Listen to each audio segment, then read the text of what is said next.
നമസ്കാരം. Piece today YouTube ചാനലിലേക്ക് ഏവർക്കും സ്വാഗതം. സുഹൃത്തുക്കളെ, നമ്മൾ ഇന്ന് നോക്കാൻ പോകുന്നത് കഴിഞ്ഞ 2 ദിവസം നടന്ന കമ്പനി ബോർഡ് LGS പ്രിലിമിനറി പരീക്ഷകളുടെ ക്വസ്റ്റ്യൻ പേപ്പർ ഡിസ്കഷൻ ആണ്. ഈ 2 പരീക്ഷകളിലും കോമൺ ആയി ചോദിച്ച കുറച്ച് ചോദ്യങ്ങളുണ്ട്. ആ ചോദ്യങ്ങളും കുറച്ച് പോയിന്റ്സുമാണ് നമ്മളിവിടെ പറയാൻ പോകുന്നത്. സമയം കളയേണ്ട, നമുക്ക് ക്ലാസ്സിലേക്ക്. കേരളത്തിലെ ഏറ്റവും നീളമേറിയ നദി പെരിയാർ. കേരളത്തിലെ ഏറ്റവും നീളമേറിയ നദി ഏതാണ്? പെരിയാറാണ്. പെരിയാർ നദി. പെരിയാറിന്റെ നീളം 244 കിലോമീറ്റർ. പെരിയാർ നദിയുടെ മൊത്തം നീളം എത്രയാണ്? 244 കിലോമീറ്റർ ആണ്. ഏറ്റവും കൂടുതൽ PSC പ്രീവിയസ് ആയി ചോദിച്ചിട്ടുള്ള ഒരു നദിയുടെ നീളം ഉണ്ടെങ്കിൽ അത് പെരിയാറിന്റെ നീളമാണ്. അത് പഠിക്കാതെ പോകരുത്. പെരിയാറിന്റെ നീളം എത്രയാണ്? 244 കിലോമീറ്റർ ആണ്. കേരളത്തിലെ ഏറ്റവും നീളം കൂടിയ നദി എന്നറിയപ്പെടുന്നത് പെരിയാറാണ്. കേരളത്തിലെ ഏറ്റവും നീളം കൂടിയ നദി എന്നറിയപ്പെടുന്നത് പെരിയാറാണ്. പെരിയാർ നദി അറിയപ്പെടുന്ന മറ്റു പേരുകളാണ് ചൂർണി, പൂർണ്ണ, ആലുവാപ്പുഴ, കാലടിപ്പുഴ, മാർത്താണ്ഡം പുഴ, മംഗലം പുഴ. പഠിച്ചോളനെ, ഇമ്പോർട്ടന്റ് ആണ്. നമ്മുടെ പെരിയാർ നദി അറിയപ്പെടുന്ന മറ്റു പേരുകൾ എന്താണ്? ചൂർണി എന്നറിയപ്പെടുന്നു, പൂർണ്ണ എന്നറിയപ്പെടുന്നു, ആലുവാപ്പുഴ എന്നറിയപ്പെടുന്നു, കാലടിപ്പുഴ എന്നറിയപ്പെടുന്നു, മാർത്താണ്ഡം പുഴ എന്നറിയപ്പെടുന്നു, മംഗലം പുഴ എന്നറിയപ്പെടുന്നു. ഇതിൽ ചൂർണി ഏറ്റവും കൂടുതൽ PSC പ്രീവിയസ് ആയി ചോദിച്ചിട്ടുള്ളതാണ്. പഠിക്കുക. എന്തൊക്കെ പേരിലാണ് നമ്മുടെ പെരിയാർ നദി അറിയപ്പെടുന്ന സുഹൃത്തുക്കളെ? ചൂർണി, പൂർണ്ണ, ആലുവാപ്പുഴ, കാലടിപ്പുഴ, മാർത്താണ്ഡം പുഴ, മംഗലം പുഴ എന്നീ പേരുകളിൽ അറിയപ്പെടുന്ന ആരാണ്? നമ്മുടെ പെരിയാർ നദിയാണ്. കേരളത്തിന്റെ ജീവരേഖ എന്നറിയപ്പെടുന്ന നദി എന്ന് ചോദിച്ചാൽ അത് പെരിയാറാണ്. കേരളത്തിന്റെ ജീവരേഖ അല്ലെങ്കിൽ ലൈഫ് ലൈൻ ഓഫ് കേരള എന്നൊക്കെ അറിയപ്പെടുന്നത് ആരാണ്? നമ്മുടെ പെരിയാർ നദിയാണ്. കേരളത്തിന്റെ ജീവരേഖ എന്നറിയപ്പെടുന്ന നദി ഏതാണ്? പെരിയാറാണ്. പെരിയാറിന്റെ പതനസ്ഥാനം വേമ്പനാട് കായൽ. പെരിയാർ എവിടെയാ പതിക്കുന്നത്? വേമ്പനാട് കായലിലാണ് കേട്ടോ. പെരിയാർ നദിയുടെ പതനസ്ഥാനം എവിടെയാണ്? വേമ്പനാട് കായലിലാണ്. ഒന്നുകൂടി പറയാം സുഹൃത്തുക്കളെ, ശ്രദ്ധിക്കുക. പെരിയാറിനെ പറ്റിയാണ് നമ്മൾ പറഞ്ഞത്. പെരിയാറിന്റെ നീളം എത്രയാ? 244 കിലോമീറ്റർ. കേരളത്തിലെ ഏറ്റവും നീളം കൂടിയ നദി എന്നറിയപ്പെടുന്നത് പെരിയാറാണ്. പെരിയാർ നദിയുടെ മറ്റു പേരുകൾ എന്തൊക്കെയാണ്? ചൂർണി, പൂർണ്ണ, ആലുവാപ്പുഴ, കാലടിപ്പുഴ, മാർത്താണ്ഡം പുഴ, മംഗലം പുഴ. പഠിച്ചു വെക്കണം, ഇമ്പോർട്ടന്റ് ആണ്. കേരളത്തിന്റെ ജീവരേഖ അല്ലെങ്കിൽ ലൈഫ് ലൈൻ എന്നൊക്കെ അറിയപ്പെടുന്നത് ആരാണ്? പെരിയാറാണ്. പെരിയാറിന്റെ പതനസ്ഥാനം വേമ്പനാട് കായലാണ്. പഠിക്കുക. കേരളത്തിൽ ഏറ്റവും കൂടുതൽ ജലം വഹിക്കുന്ന നദി എന്ന് ചോദിച്ചാൽ അത് പെരിയാറാണ്. കേരളത്തിൽ ഏറ്റവും കൂടുതൽ ജലം വഹിക്കുന്ന നദി എന്ന് പറഞ്ഞു കഴിഞ്ഞാൽ അത് പെരിയാറാണ്. പെരിയാർ നദിയുടെ വൃഷ്ടി പ്രദേശം ഏകദേശം 5398 സ്ക്വയർ കിലോമീറ്റർ ആണ്. ഇപ്പൊ മനസ്സിലായ സുഹൃത്തുക്കളെ, നേരത്തെ പറഞ്ഞ മീഡിയം റിവറിനകത്ത് ഒരാളാണ് ആര്? പെരിയാർ എന്ന് പറയുന്നത്. അതിന് കാരണം എന്ന് ചോദിച്ചാൽ പെരിയാറിന്റെ വൃഷ്ടി പ്രദേശം എന്ന് പറയുന്നത് ഏകദേശം 5398 സ്ക്വയർ കിലോമീറ്റർ ഉണ്ട്. ഒന്നുകൂടി പറയാം, കേരളത്തിലെ ഏറ്റവും കൂടുതൽ ജലം വഹിക്കുന്ന നദി എന്ന് ചോദിച്ചാൽ അത് പെരിയാറാണ്. പെരിയാർ നദിയുടെ വൃഷ്ടി പ്രദേശത്തിന്റെ വ്യാപ്തി എത്രയാണ്? 5398 സ്ക്വയർ കിലോമീറ്റർ ആണ്. കേരളത്തിൽ ഏറ്റവും ആഴം കൂടിയ നദി എന്നറിയപ്പെടുന്നത് പെരിയാറാണ്. പുതിയ പോയിന്റ് ആണ്, പഠിച്ചോളെ. കേരളത്തിൽ ഏറ്റവും ആഴം കൂടിയ നദി എന്ന് ചോദിച്ചാൽ അത് പെരിയാറാണ്. കേരളത്തിൽ ഏറ്റവും കൂടുതൽ പോഷക നദികളുള്ള നദി പെരിയാറാണ്. കേരളത്തിൽ ഏറ്റവും കൂടുതൽ പോഷക നദികളുള്ള നദി എന്ന് ചോദിച്ചാൽ അത് പെരിയാറാണ്. കേരളത്തിൽ ഏറ്റവും കൂടുതൽ അണക്കെട്ടുകൾ സ്ഥിതി ചെയ്യുന്ന നദി എന്ന് ചോദിച്ചാൽ അത് പെരിയാറാണ്. കേരളത്തിൽ ഏറ്റവും കൂടുതൽ അണക്കെട്ടുകൾ സ്ഥിതി ചെയ്യുന്ന നദി എന്ന് ചോദിച്ചാൽ അത് പെരിയാറാണ്. പെരിയാറില് വെള്ളപ്പൊക്കമുണ്ടായ വർഷം ചോദിച്ചു കഴിഞ്ഞാൽ അത് AD 1341. PSC ഇപ്പോഴും റിപ്പീറ്റ് ചെയ്ത് ചോദിച്ചുകൊണ്ടിരിക്കുന്ന ക്വസ്റ്റ്യൻ ആണ്. പെരിയാറില് വെള്ളപ്പൊക്കമുണ്ടായ വർഷം AD 1341. ഈ പെരിയാർ വെള്ളപ്പൊക്കം മൂലം നശിക്കാനിടയായ തുറമുഖവും ചോദിക്കും. മുസിരിസ് തുറമുഖം. മുസിരിസ് തുറമുഖം അല്ലെങ്കിൽ അവരുടെ മറ്റൊരു പേരെന്താണ്? കൊടുങ്ങല്ലൂർ തുറമുഖം. പഠിച്ചു വെച്ചോളണേ. പെരിയാറിലെ വെള്ളപ്പൊക്കം മൂലം നശിക്കാനിടയായ തുറമുഖം ചോദിച്ചാൽ അത് മുസിരിസ് തുറമുഖമാണ്. അവന്റെ യഥാർത്ഥ പേരെന്താണ്? കൊടുങ്ങല്ലൂർ തുറമുഖം എന്നാണ്. ഏതാണ്? കൊടുങ്ങല്ലൂർ തുറമുഖം. ഇത് എന്നാ നശിച്ചത്? 1341 വെള്ളപ്പൊക്കത്തിലായിരുന്നു കേട്ടോ. AD 1341 വെള്ളപ്പൊക്കത്തിലാണ് അപ്പോ നമ്മുടെ മുസിരിസ് തുറമുഖം നാമാവശേഷമായത്. പഠിക്കുക. 99 വെള്ളപ്പൊക്കം എന്ന പേരിൽ അറിയപ്പെടുന്നത് 1924 പെരിയാർ നദിയിലുണ്ടായ വെള്ളപ്പൊക്കമാണ്. ഇങ്ങനെ തന്നെ പഠിച്ചോളണേ. 99 വെള്ളപ്പൊക്കം എന്നറിയപ്പെടുന്നത് ഏതാണ്? 1924 നമ്മുടെ പെരിയാറിലുണ്ടായ വെള്ളപ്പൊക്കം അറിയപ്പെടുന്ന പേരാണ് 99 വെള്ളപ്പൊക്കം എന്നുള്ളത്. പഠിച്ചു വെക്കുക. ഒന്നുകൂടി പറയാം, കേരളത്തിലെ ഏറ്റവും കൂടുതൽ ജലം വഹിക്കുന്ന നദി ഏതാ? പെരിയാറാണ്. പെരിയാർ നദിയുടെ വൃഷ്ടി പ്രദേശ വ്യാപ്തി എത്രയാണ്? 5398 സ്ക്വയർ കിലോമീറ്റർ ആണ്. കേരളത്തിലെ ഏറ്റവും ആഴം കൂടിയ നദി എന്നറിയപ്പെടുന്നത് പെരിയാറാണ്. കേരളത്തിലെ ഏറ്റവും കൂടുതൽ പോഷക നദികളുള്ള നദി എന്ന് ചോദിച്ചാൽ പെരിയാറാണ്. കേരളത്തിലെ ഏറ്റവും കൂടുതൽ അണക്കെട്ടുകൾ സ്ഥിതി ചെയ്യുന്ന നദി എന്ന് ചോദിച്ചാൽ പെരിയാറാണ്. പെരിയാറിൽ വെള്ളപ്പൊക്കം ഉണ്ടായ വർഷം AD 1341. പെരിയാർ നദിയിൽ 1341 വെള്ളപ്പൊക്കം മൂലം നശിക്കപ്പെട്ട തുറമുഖം ഏത് എന്ന് ചോദിച്ചാൽ അത് മുസിരിസ് ആണ്. മുസിരിസ് തുറമുഖത്തിന്റെ മറ്റൊരു പേരെന്താണ്? കൊടുങ്ങല്ലൂർ തുറമുഖം.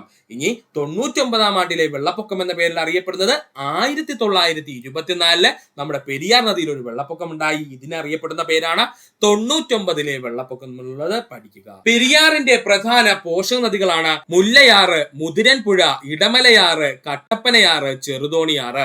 പെരിയാറിന്റെ പ്രധാന പോഷക നദികളാണ് മുല്ലയാറ്, മുതിരൻപുഴ, ഇടമലയാറ്, കട്ടപ്പനയാറ്, ചെറുതോണിയാറ്.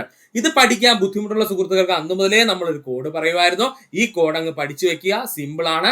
കോഡ് പറയാൻ സുഹൃത്തുക്കളെ ശ്രദ്ധിക്കുക. മുല്ലയാറിൽ മുത്തമിട്ട ഇടമലക്കുടിയൻ ചെറുതോണിയിൽ കട്ടപ്പനയ്ക്ക് പോയി എന്നങ്ങ് പഠിക്കുക. മുല്ലയാറിൽ മുത്തമിട്ട ഇടമലക്കുടിയൻ ചെറുതോണിയിൽ കട്ടപ്പനയ്ക്ക് പോയി എന്നങ്ങ് പഠിക്കുക. മുല്ലയാർ എന്ന് വെച്ചാൽ നമ്മുടെ മുല്ലയാർ തന്നെയാണ്.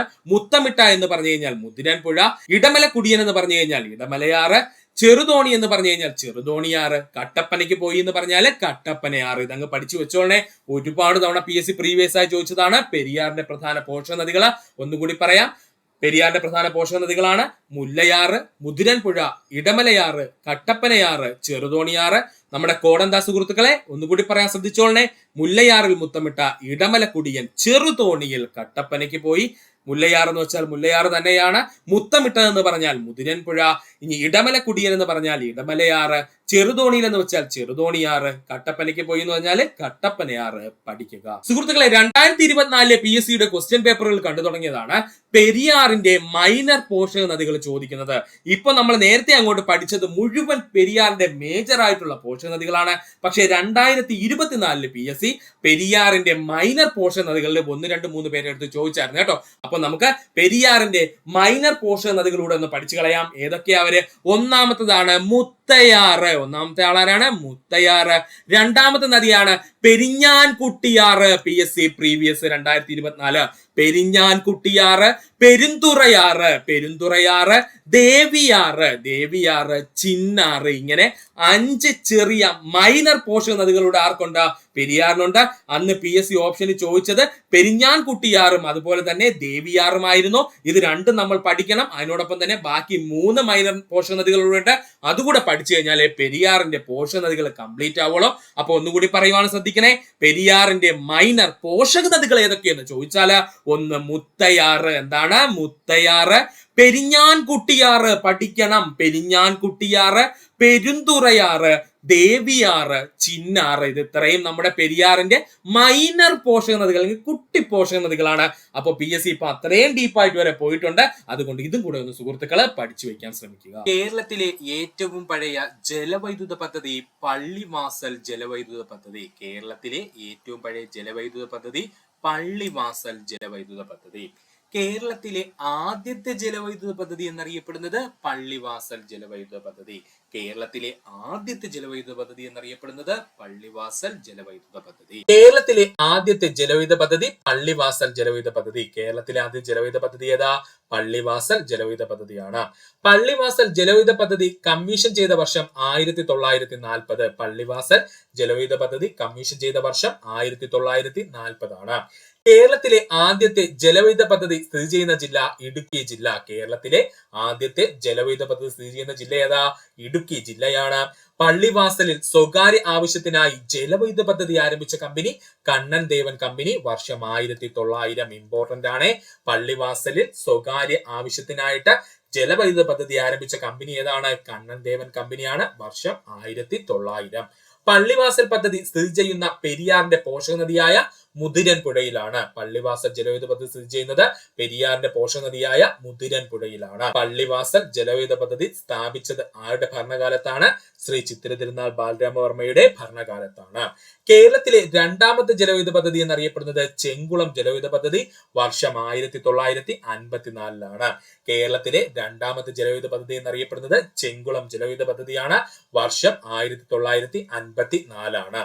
ഇടുക്കി ജലവൈദ്യുത പദ്ധതിയുടെ സ്ഥാപിത ഉൽപാദന ശേഷി 780 മെഗാവാട്ടാണ്. ഇടുക്കി ജലവൈദ്യുത പദ്ധതിയുടെ സ്ഥാപിത ഉൽപാദന ശേഷി എന്നറിയപ്പെടുന്നത് 780 മെഗാവാട്ടാണ്. ഈ പറഞ്ഞിരിക്കുന്ന മുഴുവൻ പോയിന്റും PSC പ്രീവിയസ് ആയി ചോദിച്ചതാണ്. അതുകൊണ്ട് സുഹൃത്തുക്കൾ വ്യക്തമായിട്ട് പഠിക്കാൻ ശ്രമിക്കും. പള്ളിവാസൽ പദ്ധതിയിൽ നിന്നും ഉപയോഗിച്ചു കഴിഞ്ഞ് പുറത്തേക്കൊഴുകുന്ന വെള്ളവും മുതിരൻ പുഴയിലെ വെള്ളവും ഉപയോഗിച്ച് വൈദ്യുതി ഉൽപ്പാദിപ്പിക്കുന്നത് ചെങ്കുളം ജലവൈദ്യുത പദ്ധതിയിലെ ഇമ്പോർട്ടന്റ് ആണ്. പള്ളിവാസൽ ജലവൈദ്യുത പദ്ധതിയിൽ നിന്നും ഉപയോഗശേഷം പുറത്തേക്ക് ഒഴുകുന്ന വെള്ളവും മുതിരൻ പുഴയിലെ ജലവും ഉപയോഗിച്ച് വൈദ്യുതി ഉൽപ്പാദിപ്പിക്കുന്ന പദ്ധതിയാണ് ചെങ്കുളം ജലവൈദ്യുത പദ്ധതി. ചെങ്കുളം പദ്ധതി സ്ഥിതി ചെയ്യുന്ന പെരിയാറിന്റെ പോഷക നദി മുതിരൻ പുഴയാണ്. ചെങ്കുളം ജലവൈദ്യുത പദ്ധതി സ്ഥിതി ചെയ്യുന്ന പെരിയാറിന്റെ പോഷക നദി ഏതാ? മുതിരൻ പുഴയാണ്. ഇടുക്കി ജലവൈദ്യുത പദ്ധതിയിൽ ഉൾപ്പെട്ട അണക്കെട്ടുകൾ ഏതൊക്കെയാ? ഇടുക്കി, ചെറുതോണി, കുളമാവ് അണക്കെട്ടുകളാണ്. ഇടുക്കി ജലവൈദ്യുത പദ്ധതിയിൽ ഉൾപ്പെട്ടിരിക്കുന്ന അണക്കെട്ടുകൾ ഏതൊക്കെയാണ്? ഇടുക്കി അണക്കെട്ട്, ചെറുതോണി അണക്കെട്ട്, കുളമാവ് അണക്കെട്ട് എന്നിവയാണ്. ഇടുക്കി ഡാമിൽ നിന്ന് വൈദ്യുതി ഉൽപ്പാദിപ്പിക്കാൻ തുടങ്ങിയ വർഷം 1975 ഒക്ടോബർ 4. ഇടുക്കി ഡാമിൽ നിന്നും വൈദ്യുതി ഉൽപ്പാദിപ്പിക്കാൻ തുടങ്ങിയ വർഷം എത്രയാ? 1975 ഒക്ടോബർ 4. ഇനി നമുക്ക് നോക്കുവാനുള്ളത് കേരളത്തിലെ പ്രധാനപ്പെട്ട ജലവൈദ്യുത പദ്ധതികളും സ്ഥിതി ചെയ്യുന്ന നദിയും അവയുടെ ജില്ലയുമാണ്. ഇമ്പോർട്ടന്റ് ആണ് കേട്ടോ. ഇനി നമുക്ക് നോക്കുവാനുള്ളത് കേരളത്തിലെ പ്രധാനപ്പെട്ട ജലവൈദ്യുത പദ്ധതികളാണ്. ശ്രദ്ധിക്കുക, കേരളത്തിലെ പ്രധാനപ്പെട്ട ജലവൈദ്യുത പദ്ധതികൾ. ആദ്യമായിട്ട് കല്ലട ജലവൈദ്യുത പദ്ധതി സ്ഥിതി ചെയ്യുന്ന നദി ഏതാ? കല്ലടയാറാണ്. സ്ഥിതി ചെയ്യുന്ന ജില്ല ഏതാണ്? കൊല്ലം ജില്ലയാണ്. കല്ലട ജലവൈദ്യുത പദ്ധതി സ്ഥിതി ചെയ്യുന്ന നദി കല്ലടയാറാണ്. കല്ലട ജലവൈദ്യുത പദ്ധതി സ്ഥിതി ചെയ്യുന്ന ജില്ല കൊല്ലം ജില്ല. ശബരിഗിരി ജലവൈദ്യുത പദ്ധതി. ശബരിഗിരി ജലവൈദ്യുത പദ്ധതി സ്ഥിതി ചെയ്യുന്ന ജില്ല പത്തനംതിട്ട ജില്ല. ശബരിഗിരി ജലവൈദ്യുത പദ്ധതി സ്ഥിതി ചെയ്യുന്ന ജില്ല ഏതാണ്? പത്തനംതിട്ട ജില്ലയാണ്. ഇടുക്കി ജലവൈദ്യുത പദ്ധതി. ഇടുക്കി ജലവൈദ്യുത പദ്ധതി സ്ഥിതി ചെയ്യുന്നത് പെരിയാറിലാണ്. ഇടുക്കി ജലവൈദ്യുത പദ്ധതി സ്ഥിതി ചെയ്യുന്ന ജില്ല ഇടുക്കി ജില്ല തന്നെയാണ്. ഇടുക്കി ജലവൈദ്യുത പദ്ധതി സ്ഥിതി ചെയ്യുന്ന നദി ഏതാണ്? പെരിയാർ നദിയിലാണ്. ഇടുക്കി ജലവൈദ്യുത പദ്ധതി സ്ഥിതി ചെയ്യുന്ന ജില്ല ഇടുക്കി ജില്ല തന്നെയാണ്. ചെങ്കുളം ജലവൈദ്യുത പദ്ധതി സ്ഥിതി ചെയ്യുന്ന നദി മുതിരൻ പുഴയിലാണ്. സ്ഥിതി ചെയ്യുന്ന ജില്ല ഇടുക്കി ജില്ലയാണ്. ചെങ്കുളം ജലവൈദ്യുത പദ്ധതി സ്ഥിതി ചെയ്യുന്ന നദി മുതിരൻ പുഴയാണ്. ചെങ്കുളം ജലവൈദ്യുത പദ്ധതി സ്ഥിതി ചെയ്യുന്ന ജില്ല ഏതാണ്? ഇടുക്കി ജില്ലയാണ്. പന്നിയാർ ജലവൈദ്യുത പദ്ധതി സ്ഥിതി ചെയ്യുന്ന നദി പന്നിയാർ നദിയിലാണ്. പന്നിയാർ ജലവൈദ്യുത പദ്ധതി സ്ഥിതി ചെയ്യുന്ന ജില്ല ചോദിച്ചാൽ ഇടുക്കി ജില്ല തന്നെയാണ്. പന്നിയാർ ജലവൈദ്യുത പദ്ധതി സ്ഥിതി ചെയ്യുന്ന നദി ഏതാണ്? അത് പന്നിയാർ നദിയാണ്. പന്നിയാർ ജലവൈദ്യുത പദ്ധതി സ്ഥിതി ചെയ്യുന്ന ജില്ല ഏതാണ്? ഇടുക്കി ജില്ലയാണ്. പള്ളിവാസൽ ജലവൈദ്യുത പദ്ധതി സ്ഥിതി ചെയ്യുന്ന നദി മുതിരൻ പുഴയാണ്. പള്ളിവാസൽ ജലവൈദ്യുത പദ്ധതി സ്ഥിതി ചെയ്യുന്ന ജില്ല ഏതാ? ഇടുക്കി ജില്ല തന്നെയാണ്. പള്ളിവാസൽ ജലവൈദ്യുത പദ്ധതി സ്ഥിതി ചെയ്യുന്ന നദി ഏതാണ്? മുതിരൻ പുഴയാണ്. പള്ളിവാസൽ ജലവൈദ്യുത പദ്ധതി സ്ഥിതി ചെയ്യുന്ന ജില്ല ഏതാണ്? ഇടുക്കി ജില്ലയാണ്. മാട്ടുപ്പെട്ടി ജലവൈദ്യുത പദ്ധതി സ്ഥിതി ചെയ്യുന്നത് പെരിയാർ നദിയിലാണ്. സ്ഥിതി ചെയ്യുന്ന ജില്ല ഇടുക്കി ജില്ലയിലാണ്. മാട്ടുപ്പെട്ടി ജലവൈദ്യുത പദ്ധതി സ്ഥിതി ചെയ്യുന്ന നദി പെരിയാർ നദിയാണ്. മാട്ടുപ്പെട്ടി ജലവൈദ്യുത പദ്ധതി സ്ഥിതി ചെയ്യുന്ന ജില്ല എന്ന് ചോദിച്ചാൽ അത് ഇടുക്കി ജില്ലയാണ്. കൂത്തുങ്കൽ ജലവൈദ്യുത പദ്ധതി സ്ഥിതി ചെയ്യുന്ന നദി പന്നിയാറാണ്. കൂത്തുങ്കൽ ജലവൈദ്യുത പദ്ധതി സ്ഥിതി ചെയ്യുന്ന ജില്ല ഇടുക്കി ജില്ലയാണ്. കൂത്തുങ്കൽ ജലവൈദ്യുത പദ്ധതി സ്ഥിതി ചെയ്യുന്ന നദി ഏതാ? പന്നിയാറാണ്. കൂത്തുങ്കൽ ജലവൈദ്യുത പദ്ധതി സ്ഥിതി ചെയ്യുന്ന ജില്ല ഇടുക്കി ജില്ലയാണ്. ഷോളയാർ ജലവൈദ്യുത പദ്ധതി സ്ഥിതി ചെയ്യുന്ന നദി ചാലക്കുടി പുഴയാണ്. ഷോളയാർ ജലവൈദ്യുത പദ്ധതി സ്ഥിതി ചെയ്യുന്ന ജില്ല തൃശൂർ ജില്ലയാണ്. ഷോളയാർ ജലവൈദ്യുത പദ്ധതി സ്ഥിതി ചെയ്യുന്ന നദി ചാലക്കുടി പുഴയാണ്. ഷോളയാർ ജലവൈദ്യുത പദ്ധതി സ്ഥിതി ചെയ്യുന്ന ജില്ല ചോദിച്ചാൽ തൃശൂർ ജില്ലയാണ്. പെരിങ്ങൽകൂത്ത് ജലവൈദ്യുത പദ്ധതി സ്ഥിതി ചെയ്യുന്ന നദി ചാലക്കുടി പുഴയാണ്. പെരിങ്ങൽകൂത്ത് ജലവൈദ്യുത പദ്ധതി സ്ഥിതി ചെയ്യുന്ന ജില്ല തൃശൂർ ജില്ലയാണ്. പെരിങ്ങൽകൂത്ത് ജലവൈദ്യുത പദ്ധതി സ്ഥിതി ചെയ്യുന്ന ജില്ല ചാലക്കുടി പുഴയാണ്. പെരിങ്ങൽകൂത്ത് ജലവൈദ്യുത പദ്ധതി സ്ഥിതി ചെയ്യുന്ന നദി ചാലക്കുടി പുഴയാണ്. പെരിങ്ങൽകൂത്ത് ജലവൈദ്യുത പദ്ധതി സ്ഥിതി ചെയ്യുന്ന ജില്ല തൃശൂർ ജില്ലയാണ്. കുറ്റ്യാടി ജലവൈദ്യുത പദ്ധതി സ്ഥിതി ചെയ്യുന്ന നദി കുറ്റ്യാടി പുഴയാണ്. കുറ്റ്യാടി ജലവൈദ്യുത പദ്ധതി സ്ഥിതി ചെയ്യുന്ന ജില്ല കോഴിക്കോട് ജില്ലയാണ്. കുറ്റ്യാടി ജലവൈദ്യുത പദ്ധതി സ്ഥിതി ചെയ്യുന്ന നദി ഏതാ? കുറ്റ്യാടി പുഴയാണ്. കുറ്റ്യാടി ജലവൈദ്യുത പദ്ധതി സ്ഥിതി ചെയ്യുന്ന ജില്ല ഏതാണ്? കോഴിക്കോട് ജില്ലയാണ്. കേരളത്തിലെ ആദ്യ കോൺക്രീറ്റ് ഡാം മാട്ടുപ്പെട്ടി. കേരളത്തിലെ ആദ്യത്തെ കോൺക്രീറ്റ് ഡാം ഏതാണ്? മാട്ടുപ്പെട്ടിയാണ്. കേരളത്തിലെ ഏറ്റവും വലിയ ഗ്രാവിറ്റി ഡാം എന്നറിയപ്പെടുന്നത് ചെറുതോണിയാണ്. കേരളത്തിലെ ഏറ്റവും വലിയ ഗ്രാവിറ്റി ഡാം എന്നറിയപ്പെടുന്നത് ചെറുതോണിയാണ്. ഇടുക്കി ഡാമിൽ നിന്നും വ്യാവസായിക അടിസ്ഥാനത്തിൽ വൈദ്യുതി ഉൽപ്പാദിപ്പിക്കാൻ തുടങ്ങിയ വർഷം 1976 ഫെബ്രുവരി 12 ആണ്. ഇടുക്കി ഡാമിൽ നിന്നും വ്യാവസായിക അടിസ്ഥാനത്തിൽ വൈദ്യുതി ഉൽപ്പാദിപ്പിക്കാൻ തുടങ്ങിയ വർഷം 1976 ഫെബ്രുവരി 12 ഇടുക്കി ജലവൈദ്യുത പദ്ധതിയുടെ നിർമ്മാണത്തിന് ഇന്ത്യയെ സഹായിച്ച രാജ്യം കാനഡയാണ്. ഇടുക്കി ജലവൈദ്യുത പദ്ധതിയുടെ നിർമ്മാണത്തിന് ഇന്ത്യയെ സഹായിച്ച രാജ്യം കാനഡയാണ്. ഇടുക്കി ജലവൈദ്യുത പദ്ധതിയുടെ പവർ സ്റ്റേഷൻ സ്ഥിതി ചെയ്യുന്നത് മൂലമറ്റത്ത്. ഇടുക്കി ജലവൈദ്യുത പദ്ധതിയുടെ പവർ സ്റ്റേഷൻ സ്ഥിതി ചെയ്യുന്നത് മൂലമറ്റത്താണ്.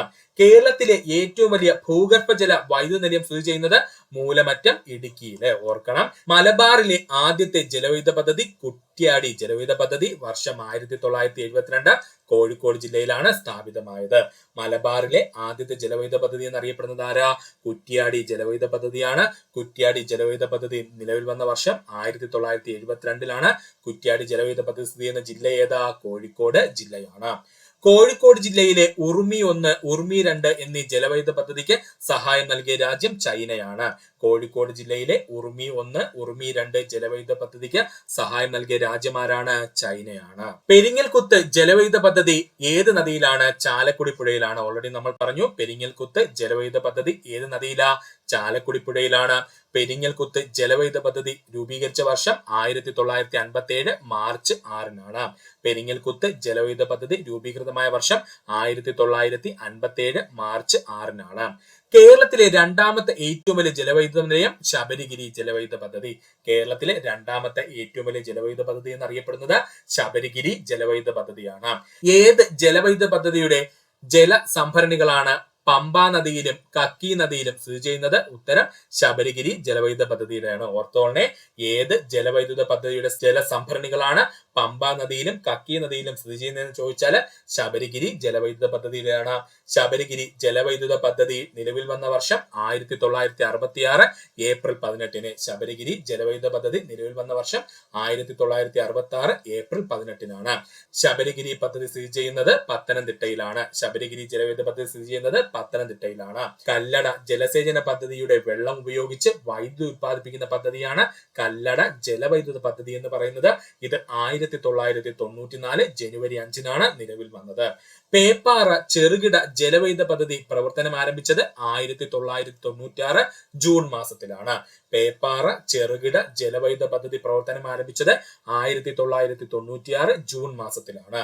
നേര്യമംഗലം ജലവൈദ്യുത പദ്ധതി സ്ഥിതി ചെയ്യുന്നത് അടിമാലിയിലാണ്. നേര്യമംഗലം ജലവൈദ്യുത പദ്ധതി സ്ഥിതി ചെയ്യുന്നത് അടിമാലിയിലാണ്. പഴശ്ശിസാഗർ ജലവൈദ്യുത പദ്ധതി നിലവിൽ വരുന്ന ജില്ല കണ്ണൂർ ജില്ല. പഴശ്ശിസാഗർ ജലവൈദ്യുത പദ്ധതി നിലവിൽ വരാൻ പോകുന്ന ജില്ല ഏതാണ്? കണ്ണൂർ ജില്ലയാണ്. ഇനി നമുക്ക് നോക്കുവാനുള്ളതാണ് കേരളത്തിലെ പ്രധാന സ്വകാര്യ ജലവൈദ്യുത പദ്ധതികൾ. ഇമ്പോർട്ടന്റ് ആണ്. കേരളത്തിലെ പ്രധാന സ്വകാര്യ ജലവൈദ്യുത പദ്ധതികൾ. സ്വകാര്യ മേഖലയിൽ പ്രവർത്തിക്കുന്ന കേരളത്തിലെ ജലവൈദ്യുത പദ്ധതികളാണ് മണിയാർ പത്തനംതിട്ട ജില്ല, കൂത്തുങ്കൽ ഇടുക്കി ജില്ല, ഉള്ളങ്കൽ പത്തനംതിട്ട ജില്ല. ഓർത്തോളണേ, സ്വകാര്യ മേഖലയിൽ പ്രവർത്തിക്കുന്ന കേരളത്തിലെ ജലവൈദ്യുത പദ്ധതികൾ ഏതൊക്കെയാ? മണിയാർ പത്തനംതിട്ട ജില്ല, കൂത്തുങ്കൽ ഇടുക്കി ജില്ല, ഉള്ളങ്കൽ പത്തനംതിട്ട ജില്ല. കേരളത്തിലെ സ്വകാര്യ മേഖലയിലുള്ള ഏറ്റവും വലിയ ജലവൈദ്യുത പദ്ധതി എന്നറിയപ്പെടുന്നത് കൂത്തുങ്കൽ ജലവൈദ്യുത പദ്ധതിയാണ്. ഇത് സ്ഥിതി ചെയ്യുന്നത് രാജക്കാട് ഇടുക്കി ജില്ല. കേരളത്തിലെ സ്വകാര്യ മേഖലയിലെ ഏറ്റവും വലിയ ജലവൈദ്യുത പദ്ധതി എന്നറിയപ്പെടുന്നത് കൂത്തുങ്കലാണ്. ഇത് സ്ഥിതി ചെയ്യുന്നത് രാജാക്കാട് ഇടുക്കി ജില്ല. ഉള്ളുങ്കൽ ജലവൈദ്യുത പദ്ധതി അല്ലെങ്കിൽ നമ്മൾ അതിനെ പറയുന്നതാണ് കക്കാട് ജലവൈദ്യുത പദ്ധതി സ്ഥിതി ചെയ്യുന്ന നദി ഏതാ? കക്കാട് നദി പത്തനംതിട്ട ജില്ല. ഉള്ളങ്കൽ ജലവൈദ്യുത പദ്ധതി അല്ലെങ്കിൽ അവൻ അറിയപ്പെടുന്ന മറ്റൊരു പേരാണ് കക്കാട് ജലവൈദ്യുത പദ്ധതി എന്ന ഇത് സ്ഥിതി ചെയ്യുന്ന നദി ഏതാണ്? കക്കാട് നദിയിലാണ്. സ്ഥലം എവിടെയാണ്? പത്തനംതിട്ട ജില്ലയിലാണ്. ഇന്ത്യയിൽ ആദ്യമായി വൈദ്യുത ഉൽപാദനം തുടങ്ങിയ ഗ്രാമപഞ്ചായത്ത് മാങ്കുളം ഗ്രാമപഞ്ചായത്ത് ഇടുക്കി ജില്ല. ഇന്ത്യയിൽ ആദ്യമായിട്ട് വൈദ്യുത ഉൽപാദനം തുടങ്ങിയ ഗ്രാമപഞ്ചായത്ത് ഏതാണ്? മാങ്കുളം ഗ്രാമപഞ്ചായത്ത് ഇടുക്കി ജില്ല. സ്വന്തമായി മിനി ജലവൈദ്യുത പദ്ധതി ആരംഭിച്ച കേരളത്തിലെ ആദ്യത്തെ തദ്ദേശ സ്വയംഭരണ സ്ഥാപനം പാലക്കാട് ജില്ലാ പഞ്ചായത്താണ്. സ്വന്തമായി മിനി ജലവൈദ്യുത പദ്ധതി ആരംഭിച്ച കേരളത്തിലെ ആദ്യത്തെ തദ്ദേശ സ്വയംഭരണ സ്ഥാപനം ഏതാ? പാലക്കാട് ജില്ലാ പഞ്ചായത്താണ്. കേരളത്തിൽ ഒരു ജില്ലാ പഞ്ചായത്തിന്റെ ഉടമസ്ഥതയിലുള്ള ജലവൈദ്യുത പദ്ധതി മീൻവല്ലം പാലക്കാട് ജില്ലാ പഞ്ചായത്ത്. കേരളത്തിൽ ഒരു ജില്ലാ പഞ്ചായത്തിന്റെ ഉടമസ്ഥതയിൽ ജലവൈദ്യുത പദ്ധതി എന്ന് ചോദിച്ചാൽ അത് മീൻവല്ലം ജലവൈദ്യുത പദ്ധതി എവിടെയാ? പാലക്കാട് ജില്ലയിലാണ്. പാലക്കാട് ജില്ലാ പഞ്ചായത്തിന് കീഴിലാണ് മീൻവല്ലം ജലവൈദ്യുത പദ്ധതി വരുന്നത്. മീൻവല്ലം ജലവൈദ്യുത പദ്ധതി സ്ഥിതി ചെയ്യുന്നത് തൂതപ്പുഴയിലാണ്. പ്രീവിയസ് ആണ്. മീൻവല്ലം ജലവൈദ്യുത പദ്ധതി സ്ഥിതി ചെയ്യുന്നത് എവിടെയാണ്? തൂതപ്പുഴയിലാണ്. കേരളത്തിൽ വൈദ്യുതി വിതരണം നടത്തുന്ന ഏക മുനിസിപ്പൽ കോർപ്പറേഷൻ ഏതാണ്? തൃശൂർ കോർപ്പറേഷൻ ആണ്. കേരളത്തിൽ വൈദ്യുതി വിതരണം നടത്തുന്ന ഏക മുനിസിപ്പൽ കോർപ്പറേഷൻ ഏതാണ്? തൃശൂർ കോർപ്പറേഷൻ ആണ്. കേരളത്തിൽ ആദ്യമായി എല്ലാ വീടുകളിലും വൈദ്യുതി കണക്ഷൻ നൽകുന്ന ഗ്രാമപഞ്ചായത്ത് കണ്ണാടി ഗ്രാമപഞ്ചായത്ത്, പാലക്കാട് ജില്ല. കേരളത്തിൽ ആദ്യമായി എല്ലാ വീടുകളിലും വൈദ്യുതി കണക്ഷൻ നൽകിയ ഗ്രാമപഞ്ചായത്ത് ഏതാണ്? കണ്ണാടി ഗ്രാമപഞ്ചായത്ത്, പാലക്കാട് ജില്ല. 16ാം കേരള നിയമസഭാ തിരഞ്ഞെടുപ്പ് നടന്നതെന്ന് 2026 ഏപ്രിൽ 9. 16ാം കേരള നിയമസഭാ തിരഞ്ഞെടുപ്പ് നടന്നെന്ന 2026 ഏപ്രിൽ 9. കേരളത്തിലെ നിയമവകുപ്പ് മന്ത്രി ആരാണ്? ഉത്തരം VD സതീശനാണ് കേട്ടോ. കേരളത്തിലെ നിയമവകുപ്പ് മന്ത്രി ആരെന്ന് ചോദിച്ചാൽ VD സതീശനാണ്. കേരള നിയമസഭയിലെ ആഭ്യന്തര മന്ത്രി ആരാണ്? രമേശ് ചെന്നിത്തലയാണ്. കേരള നിയമസഭയിലെ പുതിയ ആഭ്യന്തര മന്ത്രി ആരാ? രമേശ് ചെന്നിത്തലയാണ്. കേരളത്തിലെ ഇപ്പോഴത്തെ മന്ത്രിമാരും അവരുടെ വകുപ്പുകളും തന്നിരിക്കുന്നു. അവയിൽ തെറ്റായ ജോഡി ഏതാണ്? രമേശ് ചെന്നിത്തലയാണോ ധനകാര്യം? അല്ല, VD സതീശനാണ് ധനകാര്യം. അപ്പോ ഇതിൽ തെറ്റായിട്ടുള്ളത് ഏതാണ്? രമേശ് ചെന്നിത്തല ധനകാര്യം എന്നതാണ്. അപ്പൊ നമുക്ക് 2026 16ാമത് മന്ത്രിസഭയിലുള്ള പ്രധാനപ്പെട്ട മന്ത്രിമാർ ആരൊക്കെയെന്ന് നോക്കാം. മുഖ്യമന്ത്രി VD സതീശനാണ്. അദ്ദേഹം തന്നെയാണ് ധനകാര്യ വകുപ്പും ലോട്ടറി വകുപ്പും കൈകാര്യം ചെയ്യുന്നത്. ഇമ്പോർട്ടന്റ് ആണ്. മുഖ്യമന്ത്രി ആരാണ്? VD സതീശനാണ്. അദ്ദേഹം തന്നെയാണ് ധനകാര്യ വകുപ്പും അതുപോലെ തന്നെ ലോട്ടറികളും കൈകാര്യം ചെയ്യുന്നത്. വ്യവസായ വാണിജ്യ വകുപ്പ് മന്ത്രി PK കുഞ്ഞാലിക്കുട്ടി. വ്യവസായ വാണിജ്യ വകുപ്പ് മന്ത്രി ആരാണ്?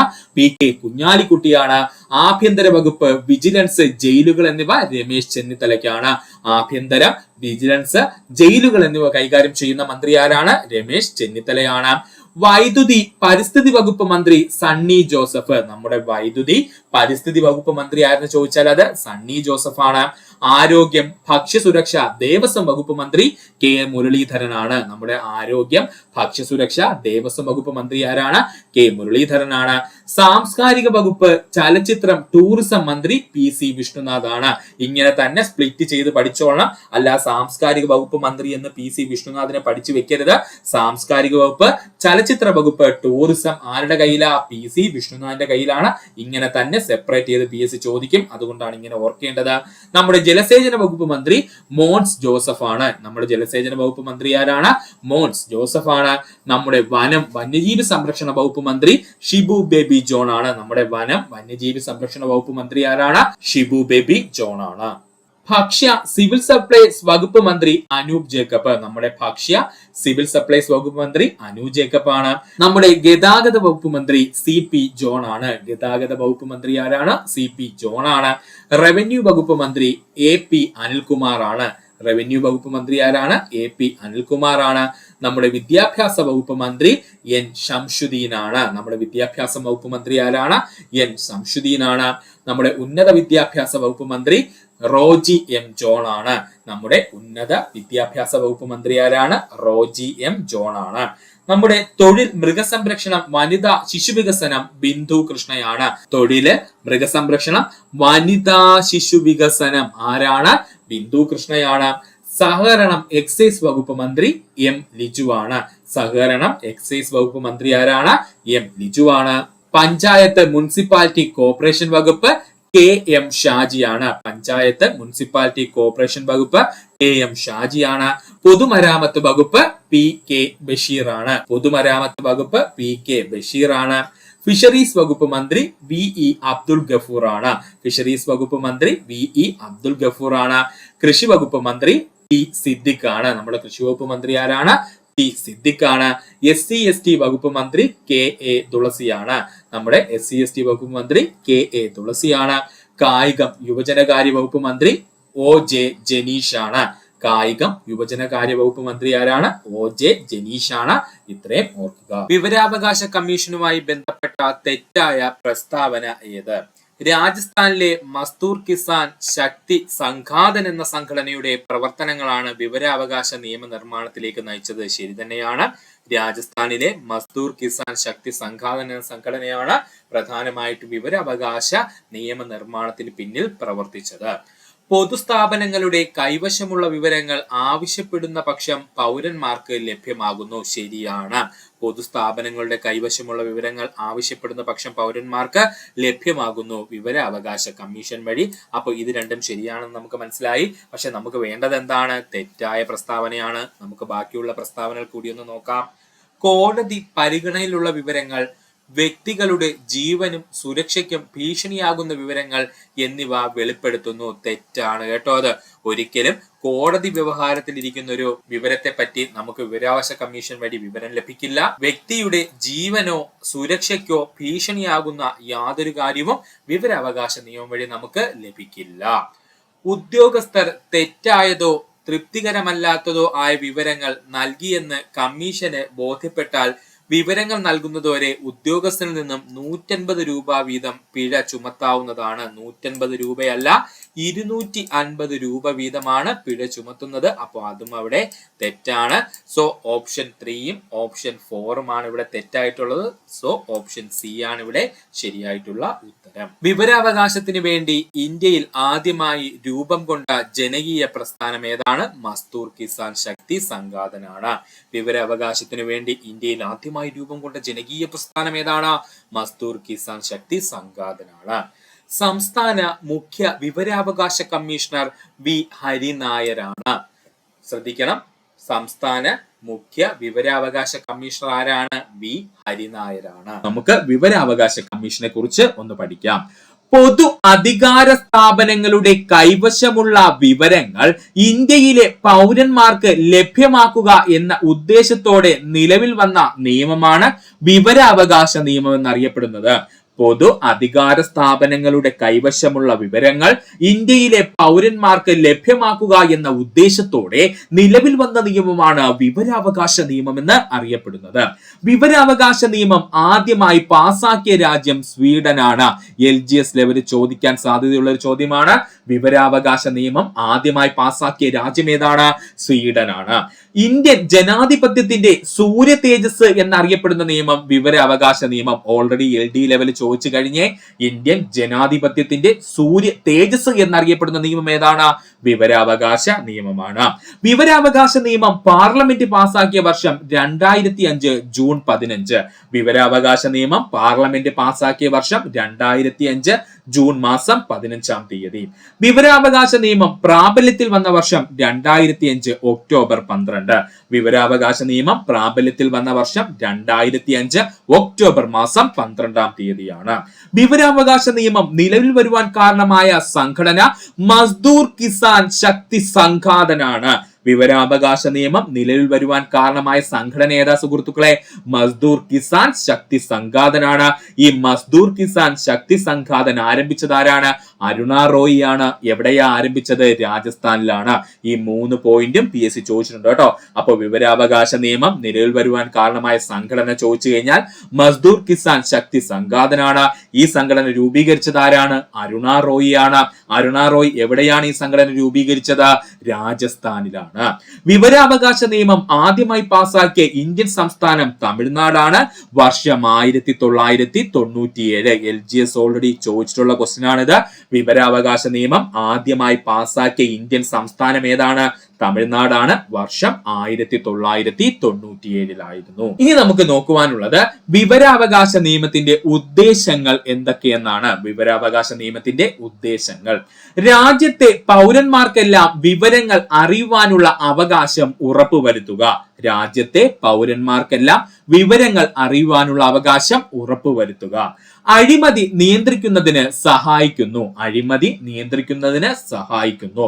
സർക്കാർ ഉദ്യോഗസ്ഥർക്കിടയിൽ ഉത്തരവാദിത്ത ബോധം ഉണ്ടാക്കുന്നു. സർക്കാർ ഉദ്യോഗസ്ഥർക്കിടയിൽ ഉത്തരവാദിത്ത ബോധം ഉണ്ടാക്കുന്നു.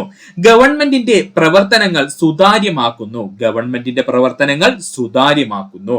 പൊതുസ്ഥാപനങ്ങളുടെ കൈവശമുള്ള വിവരങ്ങൾ ആവശ്യപ്പെടുന്ന പക്ഷം പൗരന്മാർക്ക് ലഭ്യമാക്കുന്നു. പൊതുസ്ഥാപനങ്ങളുടെ കൈവശമുള്ള വിവരങ്ങൾ ആവശ്യപ്പെടുന്ന പക്ഷം പൗരന്മാർക്ക് ലഭ്യമാക്കുന്നു. ഇത്രയുമാണ് വിവരാവകാശ നിയമത്തിന്റെ ഉദ്ദേശങ്ങൾ. ഇത് നമ്മുടെ ടെക്സ്റ്റ് ബുക്കിനകത്ത് പറഞ്ഞിരിക്കുന്ന പോയിന്റ് ആണ്. വ്യക്തമായിട്ട് പഠിക്കാൻ ശ്രമിക്കുക. ഉറപ്പായിട്ടും ഈ ഭാഗത്തുനിന്ന് ഒരു ചോദ്യം നമുക്ക് ഇനി വരുന്ന പരീക്ഷകളിൽ പ്രതീക്ഷിക്കാവുന്നതാണ്. വിവരാവകാശ നിയമത്തിലെ ഷെഡ്യൂളുകളുടെ എണ്ണം 2. വിവരാവകാശ നിയമത്തിലെ ഷെഡ്യൂളുകളുടെ എണ്ണം 2 ആണ്. വിവരാവകാശ നിയമത്തിലെ അധ്യായങ്ങളുടെ എണ്ണം 6 വിവരാവകാശ നിയമത്തിലെ അധ്യായങ്ങളുടെ എണ്ണം 6 വിവരാവകാശ നിയമത്തിലെ വകുപ്പുകളുടെ എണ്ണം 31 വിവരാവകാശ നിയമത്തിലെ വകുപ്പുകളുടെ എണ്ണം 31 ഇത്രയും അങ്ങ് പഠിച്ചു വെച്ചോളണം. ഇമ്പോർട്ടന്റ് ആണ്. ഏതൊരു PSC പരീക്ഷയ്ക്കും നമുക്കിത് പ്രതീക്ഷിക്കാം. അപ്പോ വിവരാവകാശ നിയമത്തിലെ വകുപ്പുകളുടെ എണ്ണം എത്രയാ? 31. വിവരാവകാശ നിയമത്തിന്റെ മുൻഗാമി എന്നറിയപ്പെടുന്ന നിയമം ഫ്രീഡം ഓഫ് ഇൻഫർമേഷൻ ആക്ട് 2002. ഇതും PSC ചോദിച്ചതാണ്. വിവരാവകാശ നിയമത്തിന്റെ മുൻഗാമി എന്നറിയപ്പെടുന്ന നിയമം ഏതാണ്? ഫ്രീഡം ഓഫ് ഇൻഫർമേഷൻ ആക്ട് 2002 വിവരാവകാശ നിയമപ്രകാരം വിവരം ലഭിക്കുന്നതിന് അപേക്ഷ സമർപ്പിക്കേണ്ടത് ഒന്നുകിൽ പബ്ലിക് ഇൻഫർമേഷൻ ഓഫീസറിന് സമർപ്പിക്കുക, ഇല്ലെങ്കിൽ അസിസ്റ്റന്റ് പബ്ലിക് ഇൻഫർമേഷൻ ഓഫീസറിന് സമർപ്പിക്കുക. വിവരാവകാശ നിയമപ്രകാരം വിവരം ലഭിക്കുന്നതിന് അപേക്ഷ ആർക്കൊക്കെയാ സമർപ്പിക്കേണ്ടത്? ഒന്നുകിൽ പബ്ലിക് ഇൻഫർമേഷൻ ഓഫീസറിന് സമർപ്പിക്കുക, ഇല്ലെങ്കിൽ അസിസ്റ്റന്റ് പബ്ലിക് ഇൻഫർമേഷൻ ഓഫീസറിന് സമർപ്പിക്കുക. ഇനി നമുക്ക് നോക്കുവാനുള്ളത് വിവരാവകാശ നിയമത്തിന്റെ പ്രത്യേകതകളാണ്. ഈ ഭാഗത്ത് നിന്ന് ഒരുപാട് ചോദ്യം PSC ചോദിക്കാറുണ്ട്, ശ്രദ്ധിക്കുക. വിവരാവകാശ നിയമത്തിന്റെ പ്രത്യേകതകൾ. വിവരാവകാശ നിയമപ്രകാരം അപേക്ഷ ലഭിച്ചാൽ 30 ദിവസത്തിനുള്ളിൽ മറുപടി ലഭിക്കണം. വിവരാവകാശ നിയമപ്രകാരം അപേക്ഷ ലഭിച്ചാൽ 30 ദിവസത്തിനുള്ളിൽ മറുപടി നൽകേണ്ടതാണ്. വിവരാവകാശ നിയമപ്രകാരം അപേക്ഷ സമർപ്പിച്ചത് അസിസ്റ്റന്റ് പബ്ലിക് ഇൻഫർമേഷൻ ഓഫീസറിന് മുൻപാകെയാണെങ്കിൽ 35 ദിവസത്തിനുള്ളിൽ മറുപടി നൽകണം. വിവരാവകാശ നിയമപ്രകാരം അപേക്ഷ സമർപ്പിച്ചത് അസിസ്റ്റന്റ് പബ്ലിക് ഇൻഫർമേഷൻ ഓഫീസറിന് മുൻപാകെയാണെങ്കിൽ 35 ദിവസത്തിനുള്ളിൽ മറുപടി നൽകണം. ആവശ്യപ്പെടുന്ന വിവരം വ്യക്തിയുടെ ജീവനെയും സ്വാതന്ത്ര്യത്തെയും സംബന്ധിച്ചുള്ളതാണെങ്കിൽ 48 മണിക്കൂറിനുള്ളിൽ വിവരം നൽകണം. ആവശ്യപ്പെടുന്ന വിവരം വ്യക്തിയുടെ ജീവന്റെയും അല്ലെങ്കിൽ സ്വാതന്ത്ര്യത്തിനെയും സംബന്ധിച്ചിട്ടുള്ളതാണെങ്കിൽ 48 മണിക്കൂറിനുള്ളിൽ വിവരം നൽകണം. വിവരാവകാശ നിയമപ്രകാരം വിവരം തിരക്കുന്നതിനുള്ള അപേക്ഷാ ഫീസ് 10 രൂപയാണ്. ഇമ്പോർട്ടന്റ് ആണ്. വിവരാവകാശ നിയമപ്രകാരം വിവരം തിരക്കുന്നതിനുള്ള അപേക്ഷാ ഫീസ് എത്രയാ? 10 രൂപയാണ്. ദാരിദ്ര്യരേഖയ്ക്ക് താഴെയുള്ളവർക്ക് വിവരാവകാശ നിയമപ്രകാരം വിവരം ലഭിക്കാൻ അപേക്ഷാ ഫീസ് നൽകേണ്ടതില്ല. ദാരിദ്ര്യരേഖയ്ക്ക് താഴെയുള്ളവർക്ക് വിവരാവകാശ നിയമപ്രകാരം വിവരം ലഭിക്കുന്നതിന് അപേക്ഷാ ഫീസ് നൽകേണ്ടതില്ല. കേന്ദ്ര ഇന്റലിജൻസ്, സെക്യൂരിറ്റി ഏജൻസികള്, കോടതിക്ക് കീഴിലുള്ള വിഷയങ്ങൾ, രാജ്യസുരക്ഷയുമായി ബന്ധപ്പെട്ട വിവരങ്ങൾ എന്നിവ വിവരാവകാശ നിയമത്തിന്റെ പരിധിയിൽ നിന്നും ഒഴിവാക്കിയിട്ടുണ്ട്. ഇമ്പോർട്ടന്റ് ആണ്. കേന്ദ്ര ഇന്റലിജൻസ്, സെക്യൂരിറ്റി ഏജൻസികള്, കോടതികളുടെ കീഴിലുള്ള വിഷയങ്ങള്, രാജ്യസുരക്ഷയുമായി ബന്ധപ്പെട്ട വിവരങ്ങൾ എന്നിവ വിവരാവകാശ നിയമത്തിന്റെ പരിധിയിൽ നിന്നും ഒഴിവാക്കിയിട്ടുണ്ട്. എന്നാൽ അഴിമതി, മനുഷ്യാവകാശ ലംഘനം എന്നിവയുമായി ബന്ധപ്പെട്ട വിവരങ്ങൾ കേന്ദ്ര വിവരാവകാശ കമ്മീഷന്റെയോ സംസ്ഥാന വിവരാവകാശ കമ്മീഷന്റെയോ അനുമതിയോടെ നൽകാവുന്നതാണ്. ഇതൊരു ക്ലോസ് ആണ് കേട്ടോ, അത് ഓർത്തോളണം. അപ്പോഴേ കേന്ദ്ര ഇന്റലിജൻസോ സെക്യൂരിറ്റി ഏജൻസികളോ കോടതിയുടെ കീഴിലുള്ള വിഷയങ്ങളോ അല്ലെങ്കിൽ രാജ്യസുരക്ഷയുമായി ബന്ധപ്പെട്ട വിവരങ്ങളൊന്നും നമുക്ക് വിവരാവകാശം വഴി ലഭിക്കില്ല.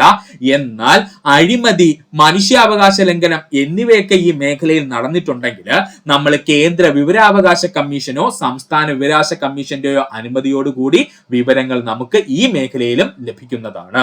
പബ്ലിക് ഇൻഫർമേഷൻ ഓഫീസറുടെ തീരുമാനത്തിനെതിരായി അപ്പീൽ നൽകേണ്ടത് പ്രസ്തുത ഓഫീസിലെ പബ്ലിക് ഇൻഫർമേഷൻ ഓഫീസറുടെ തൊട്ടുമുകളിലുള്ള ഉദ്യോഗസ്ഥനാണ്.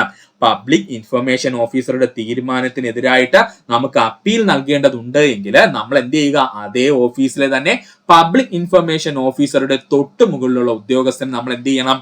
അപ്പീല് നൽകണം. വിവരാവകാശ നിയമപ്രകാരം മറുപടി ലഭിച്ചു അല്ലെങ്കിൽ മറുപടി ലഭിക്കേണ്ട സമയപരിധി അവസാനിച്ച് 30 ദിവസത്തിനുള്ളിൽ അപ്പീൽ നൽകേണ്ടതാണ്.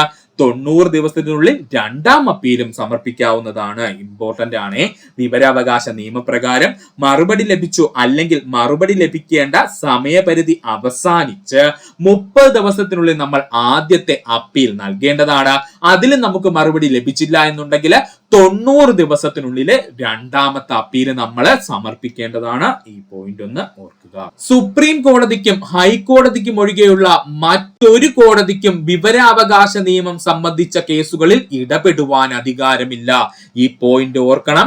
സുപ്രീം കോടതിക്കും ഹൈക്കോടതിക്കും ഒഴികെയുള്ള മറ്റൊരു കോടതികൾക്കും വിവരാവകാശ നിയമം സംബന്ധിച്ച കേസുകളിൽ ഇടപെടുവാൻ അധികാരമില്ല. അപേക്ഷിക്കുന്ന തീയതി മുതൽ 20 വർഷത്തിന് മുമ്പ് വരെയുള്ള കാര്യങ്ങൾ മാത്രമേ വിവരാവകാശ നിയമത്തിന് പരിധിയിൽ വരുന്നുള്ളൂ. അതും ഇമ്പോർട്ടന്റ് ആണ്. അപേക്ഷിക്കുന്ന തീയതി മുതൽ 20 വർഷത്തിന് മുൻപുള്ള വരെ കാര്യങ്ങൾ മാത്രമേ വിവരാവകാശ നിയമത്തിന് പരിധിയിൽ വരുന്നുള്ളൂ.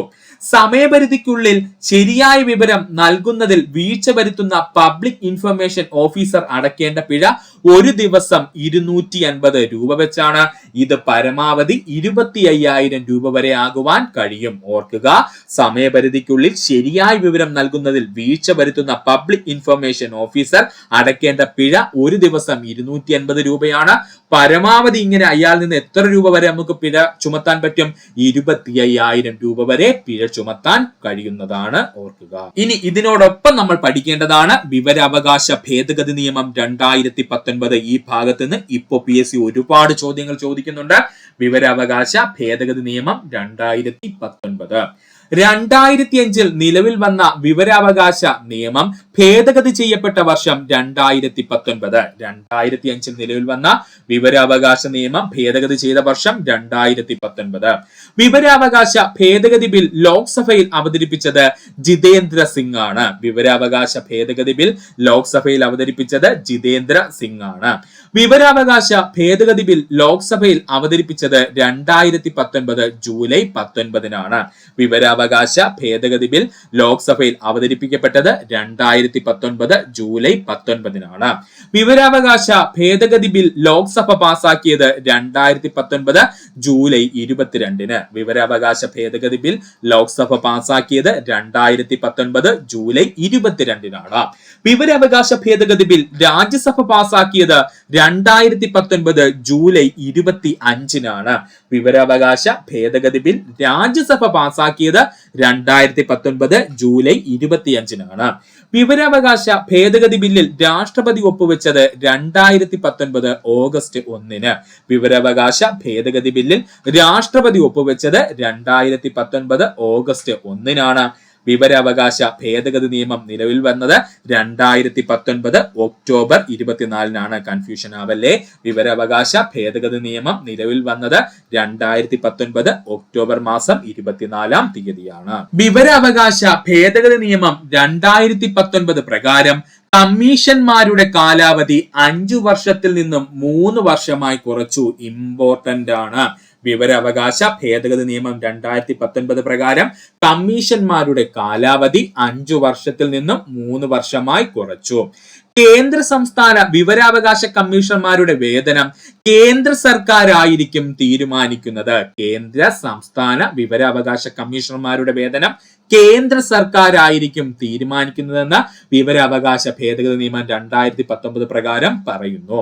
വിവരാവകാശ ഭേദഗതി നിയമം 2019 പ്രകാരം വിവരാവകാശ കമ്മീഷണർമാരുടെ പുതുക്കിയ വേതനം 2,25,000 രൂപയാണ്. വിവരാവകാശ ഭേദഗതി നിയമം 2019 പ്രകാരം വിവരാവകാശ കമ്മീഷന്മാരുടെ പുതുക്കിയ വേതനം എങ്ങനെയാ? 2,25,000 രൂപയാണ്. കേന്ദ്ര മുഖ്യ വിവരാവകാശ കമ്മീഷണറെയും മറ്റു കമ്മീഷന്മാരെയും നിയമിക്കുന്നത് പ്രസിഡന്റ് ആണ്. കേന്ദ്ര മുഖ്യ വിവരാവകാശ കമ്മീഷണറെയും മറ്റു കമ്മീഷന്മാരെയും നിയമിക്കുന്നതാരെന്ന് ചോദിച്ചാൽ പ്രസിഡന്റ് ആണ്. കേന്ദ്ര മുഖ്യ വിവരാവകാശ കമ്മീഷണറെയും കമ്മീഷന്മാരും സത്യപ്രതിജ്ഞ ചെയ്യുന്നത് പ്രസിഡന്റിന് മുൻപാകെയാണ്. കേന്ദ്ര മുഖ്യ വിവരാവകാശ കമ്മീഷണറും മറ്റു കമ്മീഷന്മാരും സത്യപ്രതിജ്ഞ ചെയ്യുന്നത് പ്രസിഡന്റിന് മുൻപാകെയാണ്. കേന്ദ്ര മുഖ്യ വിവരാവകാശ കമ്മീഷണറും മറ്റു കമ്മീഷന്മാരും രാജിക്കത്ത് സമർപ്പിക്കേണ്ടത് പ്രസിഡന്റിനാണ്. കേന്ദ്ര മുഖ്യ വിവരാവകാശ കമ്മീഷണറും മറ്റു കമ്മീഷന്മാരും രാജിക്കത്ത് സമർപ്പിക്കേണ്ടത് പ്രസിഡന്റിന് മുൻപാകെയാണ്. കേന്ദ്ര മുഖ്യ വിവരാവകാശ കമ്മീഷണറും കമ്മീഷന്മാരെയും നീക്കം ചെയ്യുന്നത് പ്രസിഡന്റ് ആണ്. പക്ഷേ ഒരു ചെറിയ വ്യത്യാസമുണ്ട്. അതിന് സുപ്രീം കോടതിയുടെ ഉപദേശപ്രകാരം മാത്രമേ പ്രസിഡന്റിന് ചെയ്യാൻ കഴിയുള്ളൂ. അത് ഇമ്പോർട്ടന്റ് ആണ്. കേന്ദ്ര മുഖ്യ വിവരാവകാശ കമ്മീഷണറെയും മറ്റു കമ്മീഷന്മാരെയും നീക്കം ചെയ്യുന്നതാരെന്ന് ചോദിച്ചാൽ പ്രസിഡന്റ് ആണ്. എന്നാൽ പ്രസിഡന്റ് സുപ്രീം കോടതിയുടെ ഉപദേശപ്രകാരം മാത്രമേ ഇത് ചെയ്യാറുള്ളൂ. കേന്ദ്ര സംസ്ഥാന വിവരാവകാശ കമ്മീഷന്മാരെ നീക്കം ചെയ്യുന്നതിനുള്ള കാരണം ഒന്നുകിൽ തെളിയിക്കപ്പെട്ട ഒരു ദുർവൃത്തി കാണും, ഇല്ലെന്നുണ്ടെങ്കിൽ അപ്രാപ്തിയായിരിക്കും കാരണം. ഈ രണ്ടു കാരണങ്ങൾക്കാണ് കേന്ദ്ര സംസ്ഥാന വിവരാവകാശ കമ്മീഷന്മാരെയും കമ്മീഷണറെയും മറ്റു കമ്മീഷന്മാരെയും നീക്കം ചെയ്യുന്നത്. അപ്പൊ കാരണങ്ങൾ എന്തൊക്കെയാ? തെളിയിക്കപ്പെട്ട ഒരു ദുർവൃത്തി, അല്ലെന്നുണ്ടെങ്കിൽ എന്താണ്? അപ്രാപ്തി അല്ലെങ്കിൽ ആ ജോലി ചെയ്യാനുള്ള കഴിവില്ലായ്മ. ഈ രണ്ട് കാരണങ്ങൾ കൊണ്ടാണ് കേന്ദ്ര സംസ്ഥാന വിവരാവകാശ കമ്മീഷണർമാരെ നീക്കം ചെയ്യുവാനുള്ള കാരണം. സംസ്ഥാന മുഖ്യ വിവരാവകാശ കമ്മീഷണറും മറ്റ് കമ്മീഷന്മാരും രാജിക്കത്ത് സമർപ്പിക്കുന്നത് ഗവർണർക്കാണ്. സംസ്ഥാന മുഖ്യ വിവരാവകാശ കമ്മീഷണറും മറ്റു കമ്മീഷന്മാരും രാജിക്കത്ത് ആർക്കാ സമർപ്പിക്കേണ്ടത്?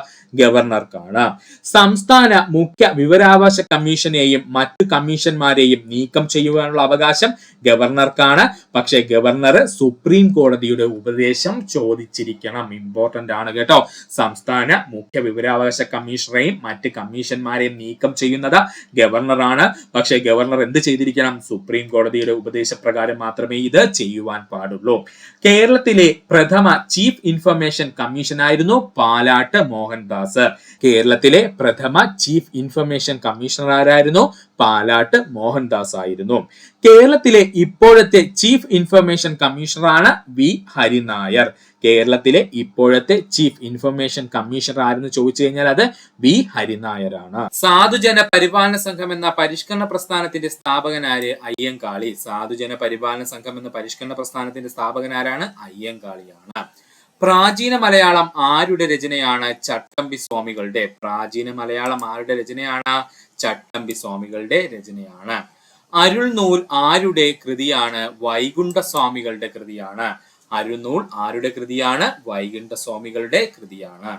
PSC ഇപ്പോൾ ഒത്തിരി ക്വസ്റ്റ്യൻസ് ഈ ഭാഗത്ത് നിന്ന് ചോദിക്കുന്നുണ്ട്. പ്രത്യേകിച്ച് ചേരുംപടി ചേർക്കുക എന്നുള്ള മേഖലയിൽ ഒത്തിരി ചോദ്യങ്ങൾ ഈ ഭാഗത്ത് നിന്ന് വരുന്നുണ്ട്. അതുകൊണ്ട് കേരള നവോത്ഥാന നായകന്മാരും അവരുടെ ഏറ്റവും പ്രധാനപ്പെട്ട PSC ചോദിച്ചിട്ടുള്ള പുസ്തകങ്ങൾ മാത്രമേ നമ്മളിവിടെ പറയുന്നുള്ളൂ. വലിച്ചുവാരി പുസ്തകങ്ങൾ നമ്മൾ പറയുന്നില്ല. കേരള PSC ഇതുവരെയും പ്രീവിയസ് ആയി ചോദിച്ചിട്ടുള്ള പുസ്തകങ്ങൾ മാത്രമേ പറയുന്നുള്ളൂ. അപ്പൊ നമുക്ക് നോക്കാം ഏതൊക്കെയാണ് ആ പുസ്തകങ്ങളെന്ന്. ആദ്യമായി നമുക്ക് പഠിക്കുവാനുള്ളത് ശ്രീനാരായണ ഗുരുവിനെ പറ്റിയിട്ടാണ്. ശ്രീനാരായണ ഗുരുവിന്റെ പ്രശസ്തമായ പുസ്തകങ്ങൾ PSC ചോദിച്ചതാണ് നമ്മൾ പഠിക്കാൻ പോകുന്നത്. ആത്മോപദേശ ശതകം ഏറ്റവും കൂടുതൽ ശ്രീനാരായണ ഗുരുവുമായി ബന്ധപ്പെട്ട് PSC പ്രീവിയസ് ആയി ചോദിച്ചിട്ടുള്ള അദ്ദേഹത്തിന്റെ പുസ്തകമാണ്. മറക്കരുത്, ആത്മോപദേശ ശതകം. എന്താണ്? ആത്മോപദേശ ശതകം. ദർശനമാല, ഗജേന്ദ്രമോക്ഷം, വഞ്ചിപ്പാട്ട്, ദൈവദശകം, ജാതി ലക്ഷണം, ഈ ഇത്രയും പുസ്തകങ്ങളും PSC പ്രീവിയസ് ആയി ചോദിച്ചതാണ് ശ്രീനാരായണ ഗുരുവുമായി ബന്ധപ്പെട്ട്. അപ്പൊ ഒന്നുകൂടി പറയാം സുഹൃത്തുക്കളെ, ശ്രദ്ധിക്കും. ശ്രീനാരായണ ഗുരുവുമായി ബന്ധപ്പെട്ട് കേരള PSC പ്രീവിയസ് ആയി ചോദിച്ചിട്ടുള്ള പുസ്തകങ്ങളാണ് നമ്മളിവിടെ പറഞ്ഞത്. ആത്മോപദേശ ശതകം ഇമ്പോർട്ടന്റ് ആണ്. ദർശനമാല, ഗജേന്ദ്രമോക്ഷം, വഞ്ചിപ്പാട്ട്, ദൈവദശകം, അതുപോലെ ജാതി ലക്ഷണം പഠിക്കുക. ബ്രഹ്മാനന്ദ ശിവയോഗിയുമായി ബന്ധപ്പെട്ട് കേരള PSC പ്രീവിയസ് ആയി ചോദിച്ച പുസ്തകങ്ങളാണ്. മോക്ഷപ്രദീപം ഏറ്റവും കൂടുതൽ PSC പ്രീവിയസ് ആയി ബ്രഹ്മാനന്ദ ശിവയോഗിയുമായി ബന്ധപ്പെട്ട് ചോദിച്ച പുസ്തകങ്ങളിലെ ചോദ്യം ഇതായിരുന്നു. മോക്ഷപ്രദീപം എഴുതിയത് ആരാണ്? ഉത്തരം ബ്രഹ്മാനന്ദ ശിവയോഗി.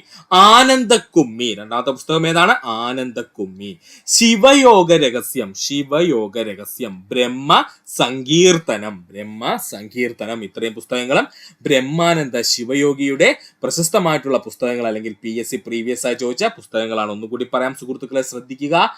ബ്രഹ്മാനന്ദ ശിവയോഗിയുടെ പ്രശസ്തമായ പുസ്തകങ്ങൾ PSC ചോദിച്ചത് മോക്ഷപ്രദീപം, ആനന്ദക്കുമ്മി, ശിവയോഗ രഹസ്യം, ബ്രഹ്മ സങ്കീർത്തനം എന്നാണ്. ഒന്നുകൂടി പറയാം, രണ്ടും കൂടി സുഹൃത്തുക്കൾ ശ്രദ്ധിക്കുക. ശ്രീനാരായണ ഗുരുവിന്റെ PSC പ്രീവിയസ് ആയി ചോദിച്ച പുസ്തകങ്ങളാണ് ആത്മോപദേശ ശതകം, ദർശനമാല, ഗജേന്ദ്രമോക്ഷം, വഞ്ചിപ്പാട്ട്, ദൈവദശകം, അതുപോലെ ജാതി ലക്ഷണം.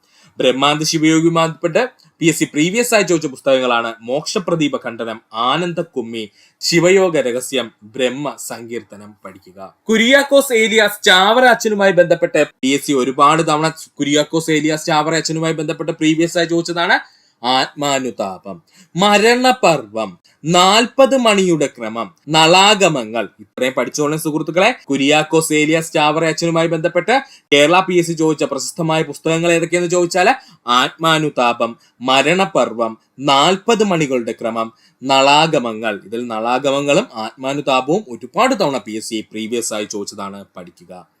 അടുത്തതായി നമുക്ക് പഠിക്കേണ്ട നവോത്ഥാന നായകനാണ് ചട്ടമ്പി സ്വാമികൾ. ചട്ടമ്പി സ്വാമികളുടെ ഏറ്റവും പ്രധാനപ്പെട്ട പുസ്തകം വേദാധികാര നിരൂപണമാണ്. ഇത് ഒരുപാട് തവണ PSC പ്രീവിയസ് ആയി ചോദിച്ചതാണ്. വേദാധികാര നിരൂപണം ആരുടേതാണ്? ചട്ടമ്പി സ്വാമികളുടേതാണ്. അതുപോലെ പ്രാചീന മലയാളം, മോക്ഷപ്രദീപ ഖണ്ഡനം, ക്രിസ്തുമത ഛേദനം, അദ്വൈത ചിന്താ പദ്ധതി, ആദിഭാഷ, ഇത്രയും പുസ്തകങ്ങൾ നമ്മൾ പഠിക്കാതെ പോകരുത്. കാരണം PSC ഒത്തിരി തവണ പ്രീവിയസ് ആയി ചോദിച്ച പുസ്തകങ്ങളാണിത് ചട്ടമ്പി സ്വാമികളുമായി ബന്ധപ്പെട്ട്. അപ്പൊ ചട്ടമ്പി സ്വാമികളുമായി ബന്ധപ്പെട്ട് PSC പ്രീവിയസ് ആയി ചോദിച്ച പുസ്തകങ്ങൾ ഏതൊക്കെയാ സുഹൃത്തുക്കളെ? വേദാധികാര നിരൂപണം, പ്രാചീന മലയാളം, മോക്ഷപ്രദീപ ഖണ്ഡനം, ക്രിസ്തുമത ഛേദനം, അദ്വൈത ചിന്താ പദ്ധതി, ആദിഭാഷ, ഇത്രയും പുസ്തകങ്ങള് വ്യക്തമായിട്ട് പഠിക്കുക. ഒന്നുകൂടി പറയാം. കുര്യാക്കോസ് ഏലിയാസ് ചാവറാച്ചനുമായി ബന്ധപ്പെട്ട് PSC പ്രീവിയസ് ആയി ചോദിച്ച പുസ്തകങ്ങൾ: ആത്മാനുതാപം, മരണപർവം, 40 മണികളുടെ ക്രമം, നളാഗമങ്ങൾ പഠിക്കുക.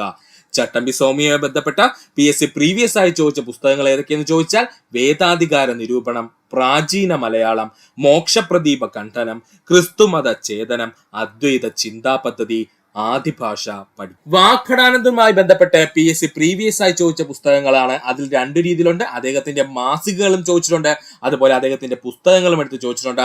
ഏറ്റവും കൂടുതൽ PSC പ്രീവിയസ് ആയി ചോദിച്ചത് അദ്ദേഹത്തിന്റെ മാസികകളാണ്. അതുകൊണ്ടാണ് ഈ മാസികകൾ നമ്മൾ ഇതിനകത്ത് ഇൻക്ലൂഡ് ചെയ്തത്. നമുക്ക് നോക്കാം ഏതൊക്കെ മാസികകളാണ് PSC പ്രീവിയസ് ആയി വാഗ്ഭടാനന്ദന്റെ ഭാഗത്ത് നിന്ന് ചോദിച്ചിട്ടുള്ളത്. അഭിനവ കേരളം, ശിവയോഗ വിലാസം, ആത്മവിദ്യാ കാഹളം, യജമാനൻ. ഇതിൽ അഭിനവ കേരളവും യജമാനനും ഒരുപാട് തവണ PSC പ്രീവിയസ് ആയി ചോദിച്ചുള്ളതാണ്. വാഗ്ഭടാനന്ദനുമായി ബന്ധപ്പെട്ട് കേരള PSC പ്രീവിയസ് ആയി ചോദിച്ച അദ്ദേഹത്തിന്റെ മാസികകളായിരുന്നു അഭിനവ കേരളം, ശിവയോഗ വിലാസം, ആത്മവിദ്യ, കാഹളം, യജമാനൻ. അദ്ദേഹത്തിന്റെ പ്രശസ്തമായിട്ടുള്ള പുസ്തകങ്ങളും PSC പ്രീവിയസ് ആയി ചോദിച്ചിട്ടുണ്ട്. അതിൽ തന്നെ ഗാന്ധിജിയും ശാസ്ത്ര വ്യാഖ്യാനവും എന്നുള്ള പുസ്തകം വളരെ ഇമ്പോർട്ടന്റ് ആണ്. ഗാന്ധിജിയും ശാസ്ത്ര വ്യാഖ്യാനവും എന്നുള്ള പുസ്തകം എഴുതിയത് വാഗ്ഭടാനന്ദനാണ്. കൊട്ടിയൂർ ഉത്സവപ്പാട്ട്, രണ്ടാമത് ഏറ്റവും കൂടുതൽ PSC പ്രീവിയസ് ആയി ചോദിച്ചതാണ് കൊട്ടിയൂർ ഉത്സവപ്പാട്ട്, പ്രാർത്ഥനാഞ്ജലി, അതുപോലെ ആധ്യാത്മയുദ്ധം. ഏതൊക്കെയാണ് ആ പുസ്തകങ്ങൾ അദ്ദേഹത്തിന്റെ? ഏതൊക്കെയാണ് വാഗ്ഭടാനന്ദന്റെ പുസ്തകങ്ങൾ?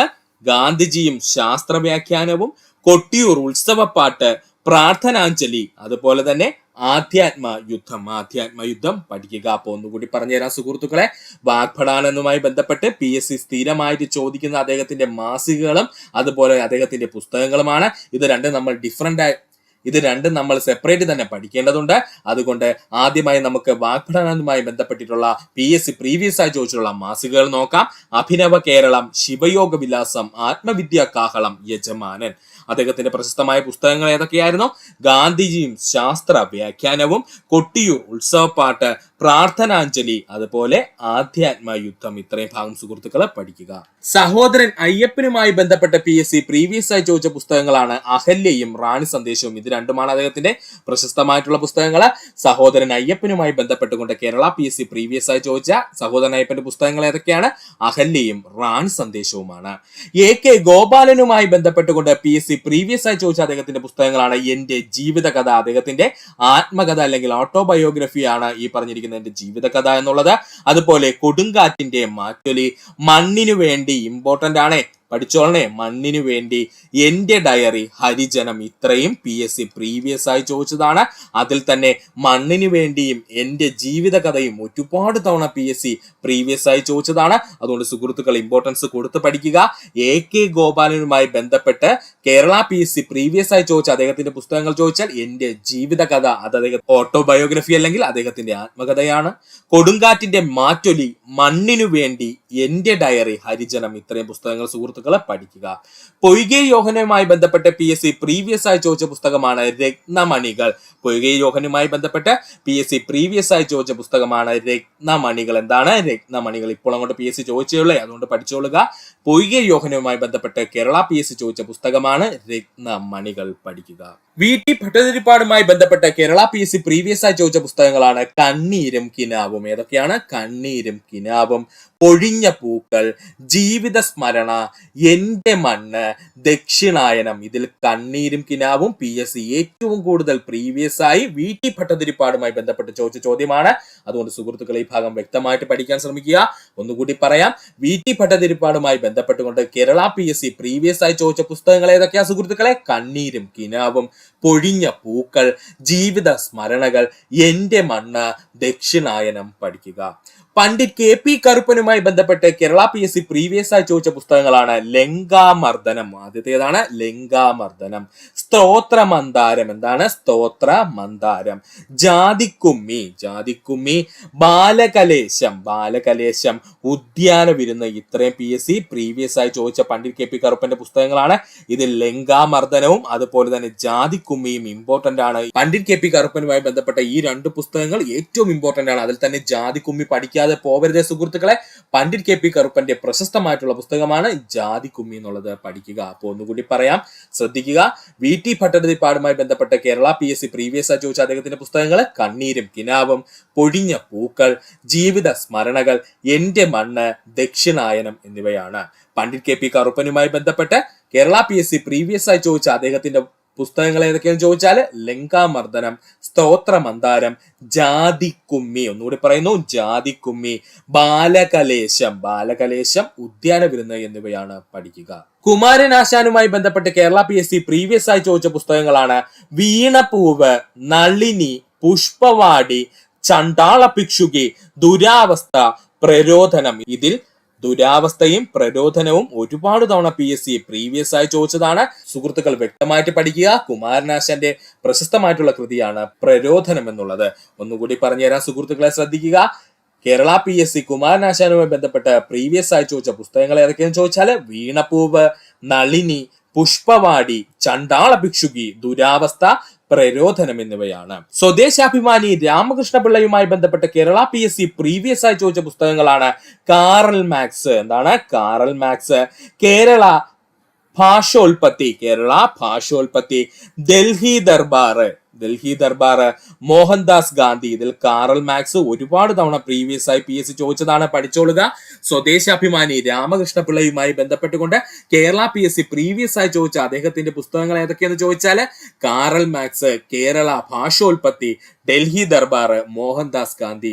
താഴെ പറയുന്നവയിൽ ശരിയായ ജോഡി ഏതാണ്? നമുക്ക് നോക്കാം. VT ഭട്ടതിരിപ്പാട് പ്രത്യക്ഷ രക്ഷാ ദൈവസഭ. തെറ്റാണ്. പ്രത്യക്ഷ രക്ഷാ ദൈവസഭ ആരംഭിച്ചത് ആരാ? അത് പൊയ്കയിൽ യോഹന്നാനാണ്. കുമാരഗുരുദേവൻ അരയ സമാജം. തെറ്റ്. അരയ സമാജം ആരംഭിച്ചത് ആരാ? പണ്ഡിറ്റ് KP കറുപ്പനാണ്. ചട്ടമ്പി സ്വാമികൾ വേദാധികാര നിരൂപണം. ശരിയാണ്. ചട്ടമ്പി സ്വാമികളാണ് വേദാധികാര നിരൂപണം എന്ന പുസ്തകം രചിച്ചത്. പണ്ഡിറ്റ് KP കറുപ്പൻ അടുക്കളയിൽ നിന്നും അരങ്ങത്തേക്ക്. തെറ്റാണ്. അടുക്കളയിൽ നിന്നും അരങ്ങത്തേക്ക് എന്നുള്ള നാടകം രചിച്ചത് ആരാണ്? VT ഭട്ടതിരിപ്പാടാണ്. അപ്പോൾ ഇവിടെ ശരിയായിട്ടുള്ള ജോഡി ഏതാണ്? ചട്ടമ്പി സ്വാമികൾ വേദാധികാര നിരൂപണമാണ്. So option C is the right answer. തീ പോലുള്ള വാക്കുകൾ കത്തിപ്പോകാഞ്ഞത് ഭാഗ്യമെന്ന് ഏത് കൃതിയെ കുറിച്ചാണ് സ്വാമി വിവേകാനന്ദൻ അഭിപ്രായപ്പെട്ടത്? ചട്ടമ്പി സ്വാമികളുടെ വേദാധികാര നിരൂപണം എന്ന പുസ്തകത്തെ പറ്റി. തീ പോലുള്ള വാക്കുകൾ കത്തിപ്പോകാത്തത് ഭാഗ്യമെന്ന ഏത് കൃതിയെ കുറിച്ചാണ് സ്വാമി വിവേകാനന്ദൻ അഭിപ്രായപ്പെട്ടതെന്ന് ചോദിച്ചു കഴിഞ്ഞാൽ മറക്കരുത്, ചട്ടമ്പി സ്വാമികളുടെ വേദാധികാര നിരൂപണത്തെ പറ്റിയാണ്. ആഴമേറും നിൻ മഹസാമാഴിയിൽ ഞങ്ങളാകവേ ആഴണം വാഴണം നിത്യം വാഴണം സുഖം. ഇത് ഏതിലെ വരികളാണ്? ദൈവദശകത്തിലെ വരികളാണ്. ആഴമേകും നിൻ മഹസാമാഴിയിൽ ഞങ്ങളാകവേ ആഴണം വാഴണം നിത്യം വാഴണം സുഖം എന്നത് ഏതിലെ വരികളാണ്? ദൈവദശകത്തിലെ വരികളാണ്. വാദിക്കാനും ജയിക്കാനുമല്ല അറിയാനും അറിയിക്കാനുമാണ് എന്ന പ്രഖ്യാപനത്തോടെ ശ്രീനാരായണ ഗുരു സർവമത സമ്മേളനം വിളിച്ചു ചേർത്തത് എവിടെയാണ്? ആലുവയിലാണ്. വാദിക്കാനും ജയിക്കാനുമല്ല അറിയാനും അറിയിക്കാനുമാണ് എന്ന പ്രഖ്യാപനത്തോടെ ശ്രീനാരായണ ഗുരു സർവമത സമ്മേളനം വിളിച്ചു ചേർത്തത് എവിടെ വെച്ചാണ്? ആലുവയിൽ വെച്ചാണ്. PSC പഠിക്കുന്ന ഏതൊരു ഉദ്യോഗാർത്ഥിയും കൃത്യമായി പഠിച്ചു തീർക്കേണ്ട ഭാഗമാണ്. കാരണം ഇനി പറയാൻ പോകുന്ന എല്ലാ പോയിന്റും 100-ൽ കൂടുതൽ തവണ PSC ആവർത്തിച്ച ചോദ്യമാണ്. അതുകൊണ്ട് സുഹൃത്തുക്കൾ അത്രയും ഇമ്പോർട്ടൻസ് കൊടുക്കേണ്ട മേഖലയാണ് പറയുന്നത്. ഇവയിൽ പറയുന്ന എല്ലാ പോയിന്റ്സും 100-ൽ കൂടുതൽ തവണ PSC ചോദിച്ചിട്ടുണ്ട്. അതുകൊണ്ട് നമുക്ക് ആദ്യം പഠിക്കാം. യോഗക്ഷേമ സഭ രൂപീകരിച്ചത് VD ഭട്ടതിരിപ്പാടാണ്. ആരാണ്? VT ഭട്ടതിരിപ്പാടാണ് യോഗക്ഷേമ സഭ രൂപീകരിച്ചത്. ഒത്തിരി തവണ PSC ചോദിച്ചിട്ടുണ്ട്. ഒത്തിരി സുഹൃത്തുക്കൾക്ക് തെറ്റിയ പോയിന്റ് ആണ്. സുഹൃത്തുക്കളെ, ഇതിന്റെ ചോദ്യത്തിൽ നിന്ന് തന്നെ നമുക്ക് ഉത്തരം അങ്ങ് പഠിച്ചു കളയാം. ഒരു യോഗം കൂടുമ്പോൾ ആദ്യം എന്താണ് ചെയ്യുന്നത്? നമ്മള് നിലവിളക്കിനകത്ത് തിരിയിട്ട് കത്തിക്കും അല്ലെ, എന്നിട്ടല്ലേ നമ്മൾ എന്ത് ചെയ്യുന്നത്, ഒരു യോഗം ആരംഭിക്കുന്നത്. ഏതൊരു യോഗം ആരംഭിച്ചു കഴിഞ്ഞാൽ എന്ത് ചെയ്യും, ആദ്യം നമ്മൾ വിളക്കിൽ തിരിയിട്ട് ആ തിരി കത്തിച്ചതിന് ശേഷമായിരിക്കും യോഗം ആരംഭിക്കുന്നത്. അപ്പോ യോഗക്ഷേമ സഭ രൂപീകരിച്ച വ്യക്തി ആരാണ്? VT തിരിപ്പാട്. അപ്പൊ തിരിയിട്ട് കത്തിച്ചിട്ടാണ് യോഗക്ഷേമ സഭ ആരംഭിച്ചതെന്ന് ഓർത്ത് വെച്ചിരിക്കുക. യോഗക്ഷേമ സഭ രൂപീകരിച്ചത് ആരാണ്? VT തിരിപ്പാട്. ഇനി മറക്കൂലല്ലോ സുഹൃത്തുക്കളെ. യോഗം ആരംഭിക്കുന്നതിന് മുമ്പ് നമ്മൾ എന്ത് ചെയ്യണം? വിളക്കിനകത്ത് തിരിയിട്ട് കത്തിക്കണം. അപ്പൊ യോഗക്ഷേമ സഭ ആരംഭിച്ചത് VT തിരിപ്പാട്, മറക്കരുത്. സമത്വ സമാജം വൈകുണ്ഠ സ്വാമികള്. സമത്വ സമാജം ആരാണ്? വൈകുണ്ഠ സ്വാമികളാണ്. സമത്വ സമാജത്തിന്റെ രൂപീകരണം ആരെന്ന് ചോദിച്ചാല് വൈകുണ്ഠ സ്വാമികള്. ആനന്ദ മഹാസഭ ബ്രഹ്മാനന്ദ ശിവയോഗി. ആനന്ദ മഹാസഭ ആരാണ്? ബ്രഹ്മാനന്ദ ശിവയോഗി. അതിൽ തന്നെ ഉണ്ട് ആള്. ആനന്ദ മഹാസഭ ബ്രഹ്മാനന്ദ ശിവയോഗി. കണ്ടോ, രണ്ട് ആനന്ദന്മാര് കിടക്കുന്നുണ്ടോ അതിനിടയ്ക്ക്? ആനന്ദ മഹാസഭ ബ്രഹ്മാനന്ദ ശിവയോഗി. അപ്പൊ ബ്രഹ്മാനന്ദ ശിവയോഗി എന്ത് ചെയ്തു? പുള്ളിക്കാരന്റെ പേരിന്റെ കുറച്ചെടുത്ത് എന്ത് ചെയ്തു? ഒരു സഭ അങ്ങ് ആരംഭിച്ചു, ആനന്ദ മഹാസഭ. അപ്പോ ആനന്ദ മഹാസഭ ആരംഭിച്ചത് ബ്രഹ്മാനന്ദ ശിവയോഗി എന്നങ്ങ് പഠിച്ചു വെക്കുക. ആത്മവിദ്യാസംഘം വാഗ്ഭടാനന്ദൻ. ആത്മവിദ്യാസംഘം ആരാണ് സുഹൃത്തുക്കളെ? വാഗ്ഭടാനന്ദൻ. നമ്മുടെ ആത്മാവിൽ നിന്നല്ലേ സുഹൃത്തുക്കളെ വാക്ക് പുറത്തു വരുന്നത്.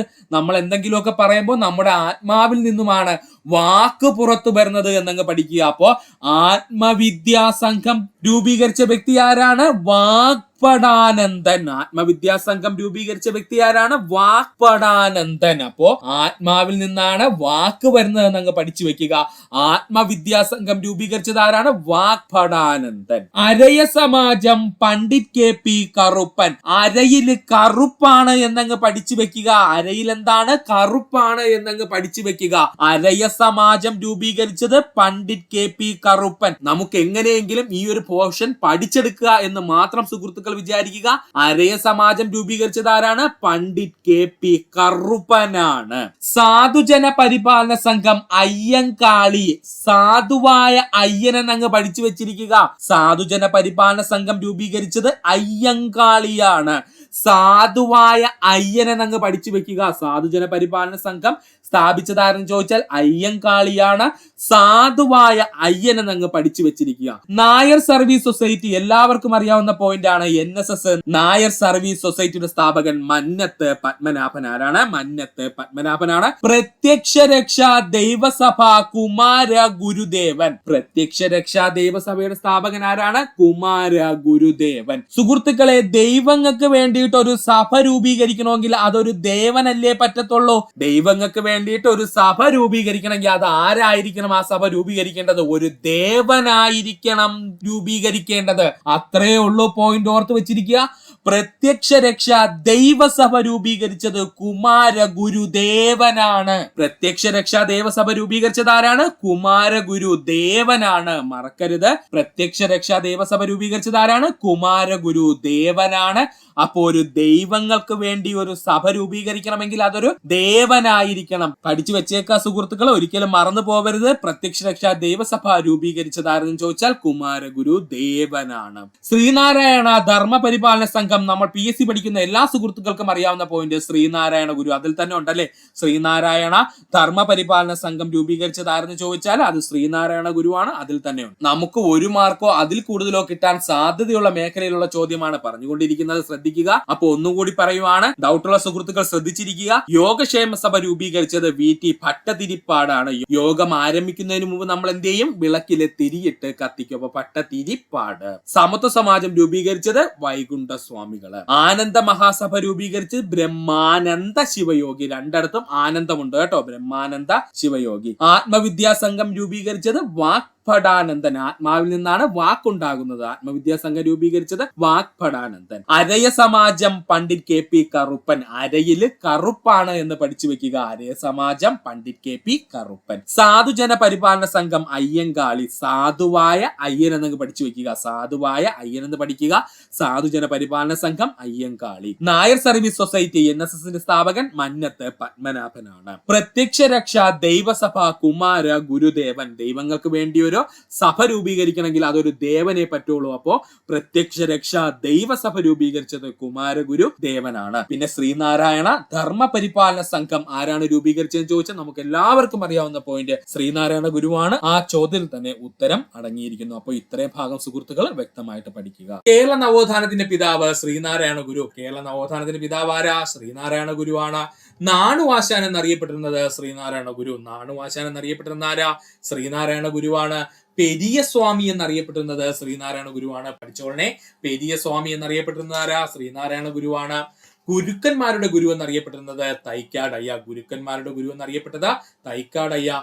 ഘടയോഗ ഉപദേഷ്ട എന്നറിയപ്പെട്ടിരുന്നത് തൈക്കാടയ്യ.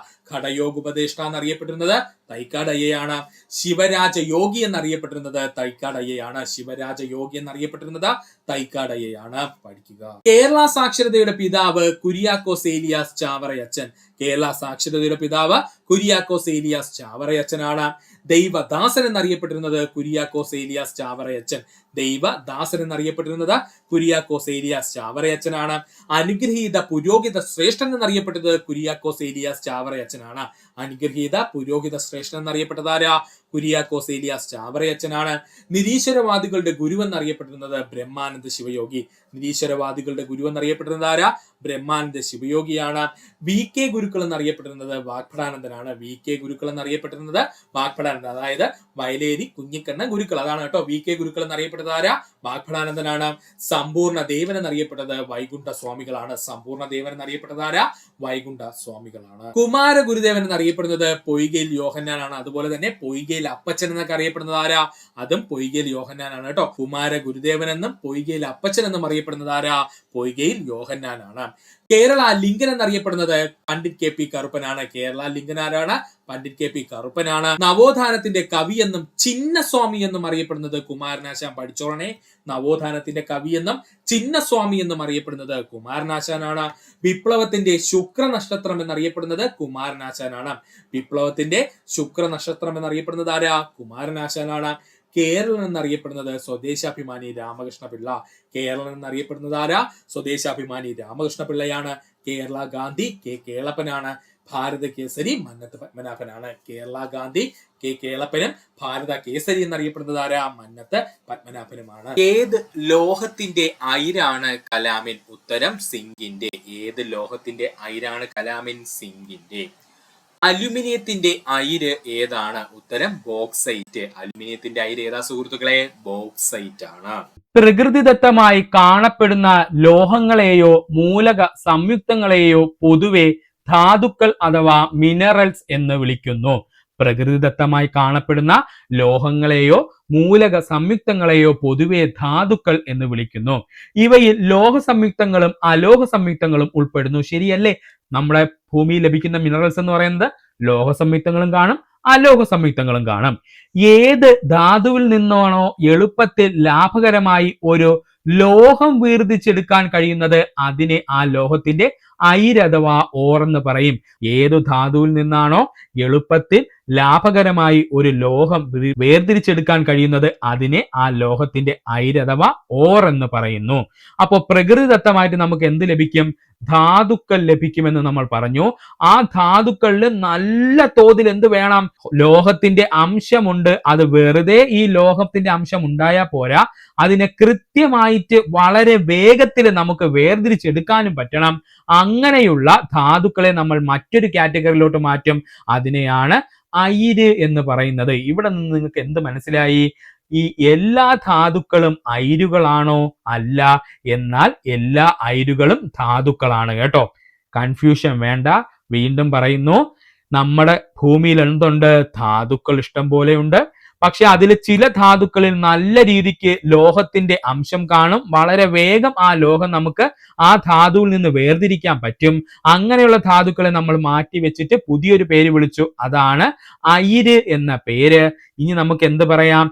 ധാതുക്കൾ എല്ലാം അയിരുകളാണോ? അല്ല. കാരണം എന്താ? ധാതുക്കളില് ലോഹാംശം കൂടുതലും കുറവും അലോഹ ധാതുക്കളും ഒക്കെ ഉണ്ടായിരിക്കും. എന്നാൽ അതിനകത്ത് ലോഹത്തിന്റെ അംശം കൂടുതലുള്ളതും വളരെ വേഗം നമുക്ക് ഇനി വേർതിരിക്കാൻ പറ്റുന്നതിനാണ് നമ്മൾ അയിര് എന്ന് പറയുന്നത്. അതുകൊണ്ട് തന്നെ ധാതുക്കൾ എല്ലാം അയിരുകളാണോ എന്ന് ചോദിച്ചാൽ അല്ല. എന്നാൽ അയിരുകളെല്ലാം ധാതുക്കളാണ്. കാരണം എന്താ?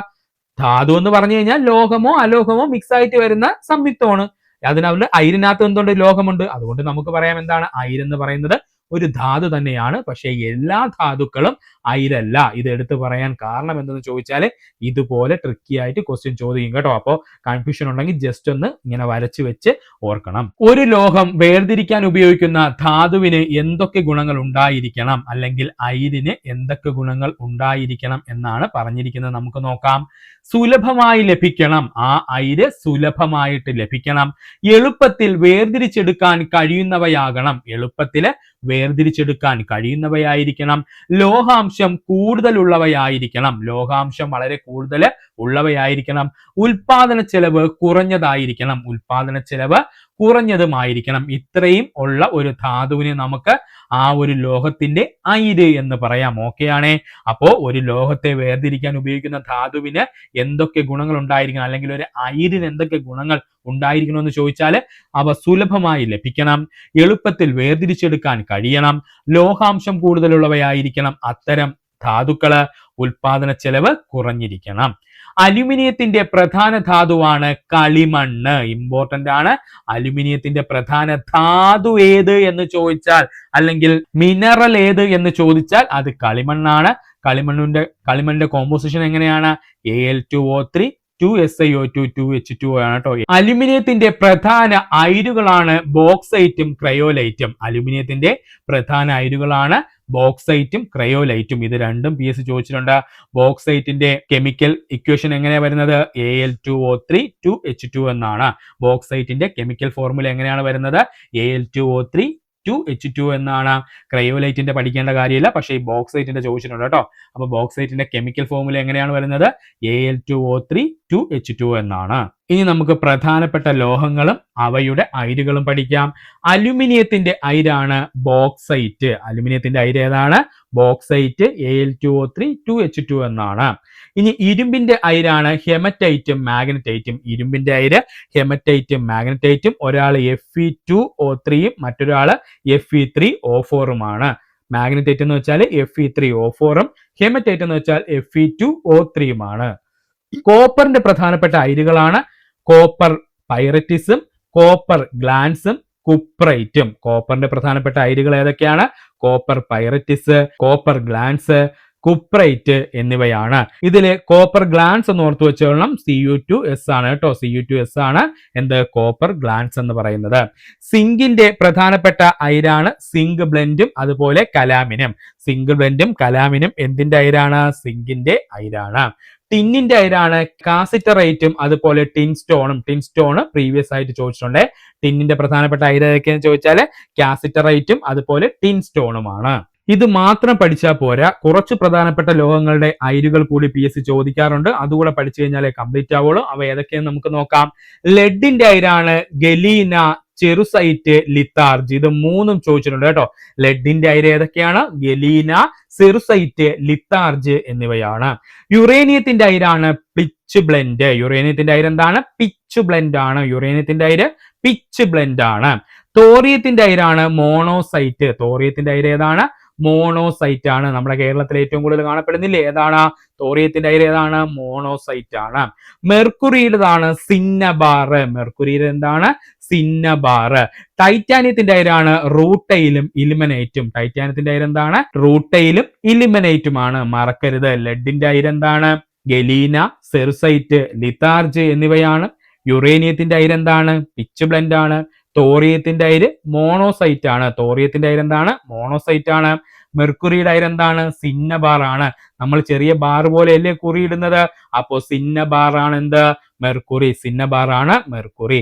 ഇത്രയും പ്രധാനപ്പെട്ട ടോപ്പിക്കുകളായിരുന്നു നമ്മൾ ഇന്ന് പഠിച്ചത്. ഇത്രയും നേരം ഈ വീഡിയോ കണ്ട സുഹൃത്തുക്കൾ എല്ലാവർക്കും നന്ദി, നമസ്കാരം. നിങ്ങൾക്ക് ഈ വീഡിയോ ഇഷ്ടമാണെങ്കിൽ നിങ്ങളുടെ സുഹൃത്തുക്കൾ കൂടി ഒന്ന് ഷെയർ ചെയ്ത് കൊടുക്കുക. അതോടൊപ്പം തന്നെ നമ്മുടെ ചാനൽ സബ്സ്ക്രൈബ് ചെയ്ത് സഹായിക്കുക. സബ്സ്ക്രൈബ് ബട്ടണോട് ചേർന്നുള്ള ബെൽ ബട്ടൺ അമർത്തി കഴിഞ്ഞാൽ നമ്മൾ എപ്പോഴും ചെയ്യുന്ന വീഡിയോകൾ തന്നെ സുഹൃത്തുക്കളെ നിങ്ങളിലെത്തുന്നതാണ്. സുഹൃത്തുക്കൾ എല്ലാവർക്കും നന്ദി, നമസ്കാരം. നല്ലൊരു ദിവസം നേരുന്നു.